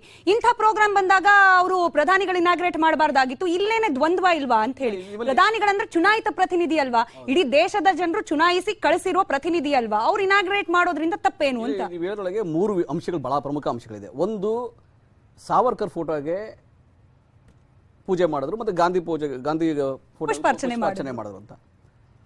ಇವತ್ತು ಸಾವರ್ಕರ್ದು ಬರ್ತಡೇ, ಇವತ್ತು ಜನ್ಮದಿನ. ಈ ದಿನವನ್ನೇ ಆಯ್ಕೆ ಮಾಡಿಕೊಂಡು ಯಾರು ಗಾಂಧಿಯ ಹತ್ಯೆಯ ಸಂಚಿನ ಆರೋಪಿ ಅಂತ ಹೇಳಿ ಅರೆಸ್ಟ್ ಆಗಿದ್ರು ಅವ್ರಿಗೂ ಪೂಜೆ ಮಾಡ್ತಿರಲ್ಲ, ಅವ್ರ ಜನ್ಮದಿನದಿಂದ ಈ ಕಾರ್ಯಕ್ರಮ ಮಾಡ್ತೀರಿ. ಇದು ಸಂವಿಧಾನ. ಇದು ಏನ್ ಗೊತ್ತಾ, ಸಂವಿಧಾನದಲ್ಲಿ ಪೀಠಿಕೆಯಲ್ಲಿ ಏನ್ ಹೇಳುತ್ತೆ, ಭಾರತೀಯ ಪ್ರಜೆಗಳಾದ ನಾವು ಸಾರ್ವಭೌಮ, ಜಾತ್ಯತೀತ, ಸಮಾಜವಾದ, ಈ ರೀತಿಯ ಪದಗಳು ಬರ್ತವೆ. ಆದ್ರೆ ಒಂದು ಧರ್ಮ ಅಥವಾ ಒಂದು ರಿಲಿಜನ್ ಅಂತ ಬರಲ್ಲ. ನೀವು ಆ ಸಾರ್ವಭೌಮತ್ವಕ್ಕೆ, ಆ ಜಾತ್ಯತೀತತೆಗೆ, ಆ ಸಮಾಜವಾದಕ್ಕೆ ಇವತ್ತು ಘೋರ ಅಪಮಾನ. ನೋಡಿ, ನೀವು ಸಂಪ್ರದಾಯದ ರೀತಿ ಏನೇ ಪೂಜೆ ಪುನಸ್ಕಾರಗಳು ಮಾಡ್ಕೊಳ್ಳಿ, ಆದ್ರೂ ಸಂವಿಧಾನದ ಒಂದು ಆಶಯಗಳಿರ್ತವೆ. ಸಂಪ್ರದಾಯ ಮುಗಿದ ಮೇಲೆ ರಾಷ್ಟ್ರಪತಿಗಳನ್ನ ಕರೆಸಿ 2 ಜಂಟಿ ಸದನಗಳನ್ನ ಮೀಟ್ ಮಾಡಿಸಿ ಯಾಕೆ ಇನಾಗ್ರೇಷನ್ ಮಾಡಿಸ್ಬಾರ್ದಾಯ್ತು ಅಧಿಕೃತವಾದ್ದು? ಆ ರೀತಿಯ ಗೌರವವನ್ನು ರಾಷ್ಟ್ರಪತಿಗಳು ನೀವು ಯಾಕೆ ಕೊಡ್ಲಿಲ್ಲ? ಅವರು ಮಹಿಳೆ ಅಂತನಾ ಅಥವಾ ಅವರು ಬುಡಕಟ್ಟು ಜನಾಂಗದವರು ಅಂತನಾ? ಇದು ನೇರವಾಗಿ ಮೋದಿಯವ್ರಿಗೆ ಅಂದ್ರೆ ಸ್ವಪ್ರಶಂಸೆ. ನಾನೇ ಎಲ್ಲರಿಗಿಂತ ದೊಡ್ಡವರು ನಾವೇ, ಮೋದಿ ರಾಷ್ಟ್ರಪತಿಗಿಂತ ದೊಡ್ಡವರು ನಾವೇ, ಸಂವಿಧಾನಕ್ಕಿಂತ ದೊಡ್ಡವರು ನಾವೇ, ಆ ರೀತಿಯ ಅಹಮ್ಮಲ್ಲಿ ಇವತ್ತು ಅವರನ್ನ ಕಡೆಗಣಿಸಿ ಅವಮಾನ ಮಾಡಿ ಸರಿ, ಅವ್ರ ಅಹಂಕಾರ ತೋರಿಸಿದ್ರು. ನೀವು ಉದಾತ್ತತೆ ತೋರಿಸ್ಲಿಕ್ಕೆ ಇದಕ್ಕಿಂತ ಬೆಟರ್ ಆಪರ್ಚುನಿಟಿ ಇತ್ತಾ? ಅತ್ಯಂತ ಹಿರಿಯ ಪಕ್ಷ ಕಾಂಗ್ರೆಸ್, ಅದರದೇ ಆದ ಇತಿಹಾಸ ಇದೆ. ಈ ರೀತಿಯ ಒಂದು ಐತಿಹಾಸಿಕ ದಿನದಂದು ದೂರ ಉಳಿದ್ಬಿಟ್ಟು ಆ ಒಂದು ಹಿರಿತನಕ್ಕೆ ಎಲ್ಲೋ ಒಂದ್ ಕಡೆ ಸಿಗಬಹುದಾದ ಉದಾತ್ತ ಮನೋಭಾವನೆಯ ಗರಿಮೆಯನ್ನ ತಪ್ಪಿಸ್ಕೊಂಡ್ಬಿಡ್ತಾ ಕಾಂಗ್ರೆಸ್ ಅಂತ ಹೇಳಿ. ಈ ತರ ಐತಿಹಾಸಿಕ ದಿನಗಳು, ತ್ಯಾಗ ಬಲಿದಾನ ದಿನಗಳು ನಾವು ಕಾಂಗ್ರೆಸ್ನವ್ರು 1000 ನೋಡ್ಬಿಟ್ಟಿದೀವಿ. ರಾಜದಂಡ ಅಂತಿದೆಯಲ್ಲ, ಅದು ಒಂದು ಕಾಣಿಕೆ, ಸಾವಿರಾರು ಕಾಣಿಕೆಗಳಲ್ಲಿ ನೆಹರು ಅವರಿಗೆ ಅದು ಒಂದು ಕಾಣಿಕೆ, ಒಂದು ಕ್ಷಣದ, ಒಂದು ಗಳಿಗೆಯ ವಿಷಯ ಅದು. ಇದು ಮೋದಿಯವರಿಗೆ, ಅದು ಬಿಜೆಪಿಗೆ ಎಂಟೈರ್ ದಿನದ ಅಥವಾ ಇತಿಹಾಸದ ವಿಷಯ ಇರಬಹುದು. ಇವತ್ತು ಅದನ್ನ ತಂದು ನಾವು ಎಲ್ಲ ಇಟ್ಬಿಟ್ಟಿದ್ದೀವಿ, ಮ್ಯೂಸಿಯಂ ತಂದು ಪಾರ್ಲಿಮೆಂಟ್ ಇಟ್ಟಿದ್ದೀವಿ ಅಂತ. ಆದ್ರೆ ಆತರ ಅಲ್ಲ ಇದು. ಇದು ಸಂವಿಧಾನವೇ ದೊಡ್ಡದು, ಸಂವಿಧಾನದ ಮುಖ್ಯಸ್ಥರೇ ದೊಡ್ಡವರು ಅನ್ನೋ ಒಂದು ವ್ಯವಸ್ಥೆ ಇದೆಯಲ್ಲ, ಆ ವ್ಯವಸ್ಥೆಯನ್ನ ಇವತ್ತು ನೀವು ಬುಡ ಮೇಲೂ ಮಾಡ್ತಾ ಇದ್ದೀರಿ. ನೀವು ಯಾರು ಈಗ ಲಿಖಿತವಾಗಿಲ್ಲ ಇದು ರಾಷ್ಟ್ರಪತಿಗಳೇ ಇನಾಗ್ರೇಷನ್ ಮಾಡಬೇಕು, ಇದು ಪ್ರಧಾನಮಂತ್ರಿಗಳೇ ಅಂತ. ಆದರೆ ಪ್ರಧಾನಮಂತ್ರಿಗಳು ಇವತ್ತು ಯಾರಿಗಾರು ಗೌರವ ಕೊಡ್ಬೇಕಂತಿದ್ರೆ, ರಾಷ್ಟ್ರಪತಿಗಳಿಗೆ ಗೌರವ ಕೊಡ್ಬೇಕಂತಿದ್ರೆ, ಇವತ್ತು ಒಂದು ಒಳ್ಳೆ ದಿನ ಆಗಿತ್ತು. ಅವ್ರಿಗೆ ನಿಜವಾದ ಗೌರವವನ್ನ ಕೊಡಬಹುದಾಗಿತ್ತು, ಅವ್ರ ಕೈಲಿ ಇನಾಗ್ರೇಷನ್ ಮಾಡಿಸಬಹುದಾಗಿತ್ತು. ಇಡೀ ಪ್ರಪಂಚನೇ ಒಪ್ತಾ ಇತ್ತು ಅವಾಗ. ಯಾರು ಸಂವಿಧಾನದ ರಕ್ಷಣೆಯ ಹೊರೆಯನ್ನು ಒತ್ತಿದ್ದಾರೆ, ಯಾರು ಈ ಪ್ರಜಾಪ್ರಭುತ್ವದ ರಕ್ಷಣೆಯ ಹೊರೆಯನ್ನು ಒತ್ತಿದ್ದಾರೆ, ಯಾರು ಎಲ್ಲ 3 ಸೇನಾಗಳಿಗೆ ಮಹಾದಂಡನಾಯಕ, ಯಾರು ಭಾರತದ ಪ್ರಥಮ ಪ್ರಜೆ, ಅವರಿಂದ ಇನಾಗ್ರೇಷನ್ ಮಾಡಿಸ್ದಲೆ ಇನ್ನೇನ್ ಮಾಡ್ಸಕ್ಕಾಗ್ತದೆ? ಈಗ ಮೋದಿ ಅವ್ರು ಬಂದು ಒಂದು ಟ್ರೈನ್ ಇನಾಗ್ರೇಷನ್ ಮಾಡ್ತಾರೆ, ಸ್ಟೇಷನ್ ಮಾಸ್ಟರ್ ತರ ಫ್ಲಾಗ್ ಆರಿಸಿ, ಅದು ಎಲ್ಲ ತರದ ಅವಕಾಶಗಳು ಅವ್ರಿಗಿದೆ. ಆದರೆ ರಾಷ್ಟ್ರಪತಿಗಳಿಗೆ ಒಂದೇ ಅವಕಾಶ ಇದ್ದಿದ್ದು. ನೀವು ಉದ್ದೇಶಪೂರ್ವಕವಾಗಿ ಏನೋ ಗೊತ್ತಿಲ್ಲದೆ ಮಾಡಿದಲ್ಲ, ಇದು ಉದ್ದೇಶಪೂರ್ವಕವಾಗಿ ಅವ್ರಿಗೆ ಅವಮಾನ ಮಾಡ್ಬೇಕಂತಾನೆ, ಅವ್ರಿಗೆ ಅಗೌರವ ತೋರ್ಬೇಕಂತಾನೆ, ಅವ್ರನ್ನ ದಲಿತರು ಮಹಿಳೆ ಅಂತ ದೂರ ಇಟ್ಟು ಅವಮಾನ ಅಗೌರವ ಅಂತಂದ್ರೆ ನಿಮ್ದು ಒಂದಷ್ಟು ಎಕ್ಸಾಂಪಲ್ ಇದೆ. ಎಕ್ಸಾಂಪಲ್ ಇಲ್ಲ. ಮಹಿಳೆಯರಿಗೆ ರಾಷ್ಟ್ರಪತಿ ಮಾಡಿದ್ದು ಕಾಂಗ್ರೆಸ್ ಫಸ್ಟ್, ಅಲ್ಪಸಂಖ್ಯಾತರ ರಾಷ್ಟ್ರಪತಿ ಮಾಡಿದ್ದು ಕಾಂಗ್ರೆಸ್ ಫಸ್ಟ್, ಇವನ್ ದಲಿತರಿಗೆ ಅಂತ ಹೇಳಿ ರಾಷ್ಟ್ರಪತಿ ಮಾಡಿದ್ದು ಕಾಂಗ್ರೆಸ್ ಫಸ್ಟ್. ಅದರೊಳಗೆ ಏನು ಮುಂಚೆನೂ ಆಗಿದ್ದಾರೆ, ಇದೇ ನೀವು ಹೊಸದಲ್ಲ. ಚುನಾವಣೆಗೆ ಉಪಯೋಗಿಸ್ಕೊಳ್ಳೋಕೆ ಮಾತ್ರ ನಿಮ್ಮ ಪ್ರತಿಭಟನೆ ಅಥವಾ ವಿರೋಧ ಅದಕ್ಕಿರೋ ಉದ್ದೇಶ ನೀವು ಸ್ಪಷ್ಟವಾಗಿ ಡೇವನಿಂದ ಕೂಡ ಹೇಳ್ತಿದ್ದೀರಿ. ಆಗ್ಬೇಕಾಗಿದ್ದು ರಾಷ್ಟ್ರಪತಿಗಳಿಂದ ಆಗ್ಲಿಲ್ಲ. ಈಗ ನಾಳೆ ಬೆಳಗ್ಗೆ ಭಾರತದಲ್ಲಿ ಇಂತ ಒಂದು ಐತಿಹಾಸಿಕ ದಿನ ಆಯ್ತು ಅಂತ ಹೇಳಿ ವಿಶ್ವದ ಉದ್ದಗಲಕ್ಕೂ ಕೂಡ ಪತ್ರಿಕೆಗಳಲ್ಲಿ ಮಾಧ್ಯಮದಲ್ಲಿ ವರದಿ ಪ್ರಸಾರ ಆಗತ್ತೆ ಏನಂತ, ವಿರೋಧ ಪಕ್ಷದವ್ರು ಹೋಗ್ಲಿಲ್ಲ, ಆ ಕಾರ್ಯಕ್ರಮಕ್ಕೆ ವಿಟ್ನೆಸ್ಸೇ ಆಗ್ಲಿಲ್ಲ. ಇದೇನ್ ಸಂದೇಶ ಕೊಡ್ತಿದೆ ಜಾಗತಿಕವಾಗಿ? ಪ್ರತಿಭಟನೆ ಮಾಡ್ಲಿಕ್ಕೆ ಇದೊಂದೇನಾ ದಾರಿ ಇದ್ದಿದ್ದು? ಇಲ್ಲ ನಟರಾಜ್ ಸರ್, ಅದೊಂದೇನಾ ಇದ್ದಿದ್ದು ದಾರಿ? ಕಪ್ಪು ಪಟ್ಟಿ ಧರಿಸ್ಕೊಳ್ಬಹುದಾಗಿತ್ತು, ಅಥವಾ ಅಲ್ಲಿ ಅಟೆಂಡ್ ಮಾಡಿ ಮೌನವಾಗಿ ನಿಲ್ಬಹುದಾಗಿತ್ತು. ಈ ಕ್ಯಾಮ್ರಾ ಪೂರ್ತಿ ಮೋದಿ ಫೋಕಸ್ ಅಂದ್ರೆ ನೀವು ಹೋಗಿದ್ರೆ ನಿಮ್ಮೇಲೂ ಫೋಕಸ್ ಸಿಕ್ತಿದ್ದೇನೋ. ಹೋಗ್ಲೇ ಇಲ್ವಲ್ಲ, ಹೋಗದೆ ಹೇಗೆ ಹೇಳ್ತೀರಿ? 5 ಅವರ್ ಬರೀ ಮೋದಿನೇ ತೋರಿಸಿದ್ರು ಅಂತ ಹೇಳಿ ಪ್ರತಿಭಟನೆಗೆ ಬೇರೆ ದಾರಿ ಬೇರೆ ದಿನ ಇರ್ಲಿಲ್ಲ. ಬಹಿಷ್ಕಾರ ಮಾಡಿದ್ಯಲ್ಲ, ನಾವು ಈ ವ್ಯವಸ್ಥೆಯನ್ನ ಗೌರವಿಸ್ತೀವಿ ಅಂತ ಅರ್ಥ. ಈ ಬಹಿಷ್ಕಾರ ಮಾಡಿದ್ದು ನಾವು ಪ್ರಜಾಪ್ರಭುತ್ವನ ಗೌರವಿಸ್ತೀವಿ ಅಂತ. ಈ ಬಹಿಷ್ಕಾರ ಮಾಡಿದ್ದು ನಾವು ರಾಷ್ಟ್ರಪತಿಗಳನ್ನ ಗೌರವಿಸ್ತೀವಿ ಅಂತ. ಪ್ರಜಾಪ್ರಭುತ್ವದ ಸೌಂದರ್ಯ ಒಂದ್ ನಿಮಿಷ, ವಾದ ಪ್ರತಿವಾದಕ್ಕೆ ಅವಕಾಶ ಇದೆ. ವಿರೋಧ ಪಕ್ಷಗಳು ಇರೋದೇ ವಿರೋಧ ಮಾಡ್ಲಿಕ್ಕೆ, ಸರ್ಕಾರವನ್ನ ಎಚ್ಚರಿಸಕ್ಕೆ, ಆಡಳಿತ ಪಕ್ಷ ಎಚ್ಚರಿಸಕ್ಕೆ. ಬಟ್ ಬಹಿಷ್ಕಾರ ಇದೆಲ್ಲಿ ಸರ್ ಬ್ಯೂಟಿ ಆಫ್ ಡೆಮೋಕ್ರಸಿ? ಬಹಿಷ್ಕಾರ ಮಾಡಿದ್ದು ಬ್ಯೂಟಿ ಆಫ್ ಡೆಮೋಕ್ರಸಿ ಯಾವಾಗುತ್ತಾ? ನಾವು 5 ದಿನ ಮುಂಚೆನೇ ಹೇಳಿದ್ವಿ, ನೀವು ರಾಷ್ಟ್ರಪತಿಗಳಿಗೆ ಇನಾಗ್ರೇಷನ್ ಕೊಟ್ಟಿಲ್ಲ, ನೀವು ಕರೆದಿಲ್ಲ, ಅವ್ರನ್ನ ಇನ್ವೈಟ್ ಮಾಡಿಲ್ಲ, ಅವ್ರಿಗೆ ಇನಾಗ್ರೇಷನ್ ಮಾಡ್ತಾ ಇಲ್ಲ, ನಾವು ಬಹಿಷ್ಕಾರ ಮಾಡ್ತೀವಿ ಅಂತ 5 ಡೇಸ್ ಮುಂಚೆ ಹೇಳಿದ್ವಿ. ಇದ್ರೊಳಗೆ ಅವ್ರು ತಪ್ಪು ತಿದ್ಕೋಬಹುದಾಗಿತ್ತು. ಬಿಜೆಪಿಯ ತಪ್ಪನ್ನ, ಅವರ ಪ್ರಮಾದವನ್ನ, ಅವ್ರ ವಿಷಾದ ವ್ಯಕ್ತಪಡಿಸುವ ಮುಖಾಂತರ, ತಪ್ಪಿತಸ್ಥ ಮನೋಭಾವನೆಯನ್ನು ತೋರಿಸೋ ಮುಖಾಂತರ ಅವ್ರನ್ನ ಇನ್ವೈಟ್ ಮಾಡೋ ಮುಖಾಂತರ ತೋರಿಸ್ಕೋಬಹುದಾಗಿತ್ತು. ಆದ್ರೆ ಅವ್ರು ಇನ್ವೈಟ್ ಮಾಡಿಲ್ಲ. ಯಾಕಂದ್ರೆ ಸಂಕುಚಿತ ಮನೋಭಾವ ಬಿಜೆಪಿಗರದು, ಬಿಜೆಪಿ ರಾಷ್ಟ್ರೀಯ ನಾಯಕರು ಸಂಕುಚಿತ ಮನೋಭಾವ. ಅವ್ರಿಗೆ ವಿಶಾಲ ಮನೋಭಾವ ಇದ್ದಿದ್ರೆ ಆ ರಾಷ್ಟ್ರಪತಿಗಳಿಗೆ ಕೊಡಬೇಕಾದಂತ ಸಮಯದಲ್ಲಿ ಗೌರವವನ್ನು ಕೊಡ್ತಾ ಇದ್ರು. ಆ ಗೌರವವನ್ನು ಅವ್ರು ಕೊಟ್ಟಿಲ್ಲ, ಅವಮಾನವನ್ನು ಮಾಡಿದ್ದಾರೆ. ಗೌರವ ಕೊಡ್ಲಿಲ್ಲ. ನೀವೇನ್ ಕೊಟ್ರಿ ಗೌರವ? ಕಫಿನ್ ಬಾಕ್ಸ್ ಗೆ, ಶವದ ಪೆಟ್ಟಿಗೆಗೆ ಹೋಲಿಕೆ ಮಾಡೋದು ನಿಮ್ ಪಕ್ಷ ಅಲ್ಲ, ಬಟ್ ವಿರೋಧ ಪಕ್ಷಗಳು. ಎಲ್ಲಿಗೆ ಬಂತು ಸರ್ ಹೋಲಿಕೆ? ವಿರೋಧ ಮಾಡಬೇಕು ಅಂತ ಹೋಗಿ ಆ ವಿರೋಧ ಮಾಡೋ ಒಂದು ಮಟ್ಟದಲ್ಲೂ ಕೂಡ ಕೆಳಗಿಳಿದು ಬಿಟ್ಟ ವಿರೋಧ ಪಕ್ಷಗಳು. ಪಟ್ಟಾಭಿಷೇಕ ಅನ್ನೋದು ಇಲ್ಲಿ ಪ್ರಜಾಪ್ರಭುತ್ವದ ಮದರ್ ಆಫ್ ಡೆಮೋಕ್ರಸಿ ಅಂತ ಕರಿತೀವಿ. ಇಂಥ ಒಂದ್ ದೇಶದಲ್ಲಿ ಇಟ್ಕೊಂಡು ಪಟ್ಟಾಭಿಷೇಕ ಅಂತ ಹೇಳ್ಬಿಟ್ರೆ ಎಲ್ಲಿಗೆ ಬಂತು ಹೋಲಿಕೆ? ಡೆಮೋಕ್ರಸಿ ಬಿಜೆಪಿ ತೋರಿಸಿದ್ರಿ. ಏನ್ ಡೆಮೋಕ್ರಸಿ? ರಾಷ್ಟ್ರಪತಿಗಳಿಗೆ ಅವಮಾನ ಮಾಡಿದಿರಿ, ಅಗೌರವ ತೋರಿದಿರಿ, ನೀವು ಕಾರ್ಯಾಂಗಕ್ಕೆ ಅವಮಾನ ಮಾಡಿದಿರಿ, ಸಂವಿಧಾನಕ್ಕೆ ಅವಮಾನ ಮಾಡಿದಿರಿ, ಪ್ರಜಾಪ್ರಭುತ್ವಕ್ಕೆ ಅವಮಾನ ಮಾಡಿದಿರಿ. ಪ್ರಜಾಪ್ರಭುತ್ವ ಅಂತ ಡೆಮೋಕ್ರಸಿ ಅಂತಾರೆ ಇದಕ್ಕೆ. ಮನೋಭಾವ ಕೇವಲ ಅವ್ರಿಗೆಲ್ಲ ನಿಮಗೂ ಇರಬೇಕಾಗಿತ್ತು. ಸಂಕುಚಿತ ಮನೋಭಾವ, ಅವಮಾನ ಮಾಡಿದ್ರಿ. ಈಗ ಕರೆಯಲಾಗಿದೆ. ಕರೆಯಬೇಕಾದ ಎಲ್ಲ ಶಬ್ದಗಳಲ್ಲಿ ವಿನಮ್ರತೆಯಿಂದ, ಪ್ರೀತಿಯಿಂದ, ಒತ್ತಾಯಪೂರ್ವಕವಾಗಿ, ಜವಾಬ್ದಾರಿಯಿಂದ ಈ ದೇಶದ ಪ್ರತಿಪಕ್ಷಗಳಲ್ಲಿ ನೀವಿದ್ದೀರಿ, ಬರ್ಬೇಕು. ಏನ್ ಮಾಡೋದು? ಮೋದಿ ಅವರಿಗೆ ಬ್ಯಾಲೆಟ್ ಬಾಕ್ಸ್ ಅಲ್ಲಿ ಜನ ಓಟ್ ಕೊಟ್ಬಿಟ್ಟಿದಾರಲ್ಲ. ಪಟ್ಟಾಭಿಷೇಕ ಅಂತ ಇವ್ರು ಕರೆಯೋದಾದ್ರೆ, ಪ್ರಜಾಪ್ರಭುತ್ವವನ್ನ ಪಟ್ಟಾಭಿಷೇಕ ಅಂತ ನೀವು ಅನ್ನೋದಾದ್ರೆ, ಪ್ರಜೆಗಳು ಬಿಜೆಪಿಗೆ ಬಹುಮತವನ್ನ ಕೊಟ್ಟು ಬಿಜೆಪಿ ಪ್ರಧಾನಿಯನ್ನಾಗಿ ಮೋದಿಯನ್ನ ಆಯ್ಕೆ ಮಾಡಿದೀವಿ. ನೀವು ಅದನ್ನೇ ಮಾಡೋದು. ನಿಮ್ಮ ಪ್ರಧಾನಿಗಳು ಅದೇ ರೀತಿ ಆಯ್ಕೆ ಆಗಿರ್ತಕ್ಕಂಥದ್ದು. ಪ್ರಧಾನ ಸೇವಕ ನಾನು ಅಂತ ಹೇಳಿದ್ದಾರೆ. ಮೋದಿ ಅವರು ರಾಜಮನೆತನದವರಲ್ಲ, ಒಂದು ಪುಟ್ಟ ಸಮಾಜದ, ಹಿಂದುಳಿದ ವರ್ಗಗಳಲ್ಲಿ ಅತ್ಯಂತ ಕ್ಷೀಣವಾದ ಒಂದು ಪುಟ್ಟ ಸಮಾಜದ ಹಿನ್ನೆಲೆಯಿಂದ ಬಂದಂತಹವರು. 20 ವರ್ಷ ಅವರು ಒಂದು ರಾಜಕಾರಣವನ್ನ ಮಾಡಿದ್ದಾರೆ. ಗುಜರಾತ್ನಂತ ಒಂದು ರಾಜ್ಯದಲ್ಲಿ ಮುಖ್ಯಮಂತ್ರಿಗಳಾಗಿ ಅನುಭವವನ್ನು ಗಳಿಸಿದ್ದಾರೆ. ಪ್ರಥಮ ಬಾರಿಗೆ ಅವರು ಸದಸ್ಯರಾದಾಗ ನಮಿಸಿ ಒಳಗಡೆ ಹೋಗಿದ್ದಾರೆ. ನಾನು ಅದ್ರ ಬಗ್ಗೆ ಹೆಚ್ಚು ಮಾತಾಡಲ್ಲ. ವೀರ್ ಸಾವರ್ಕರ್ ಬಗ್ಗೆ ನಟರಾಜ್ ಅವರು ಒಂದು ಉಲ್ಲೇಖವನ್ನ ಮಾಡಿದ್ರು.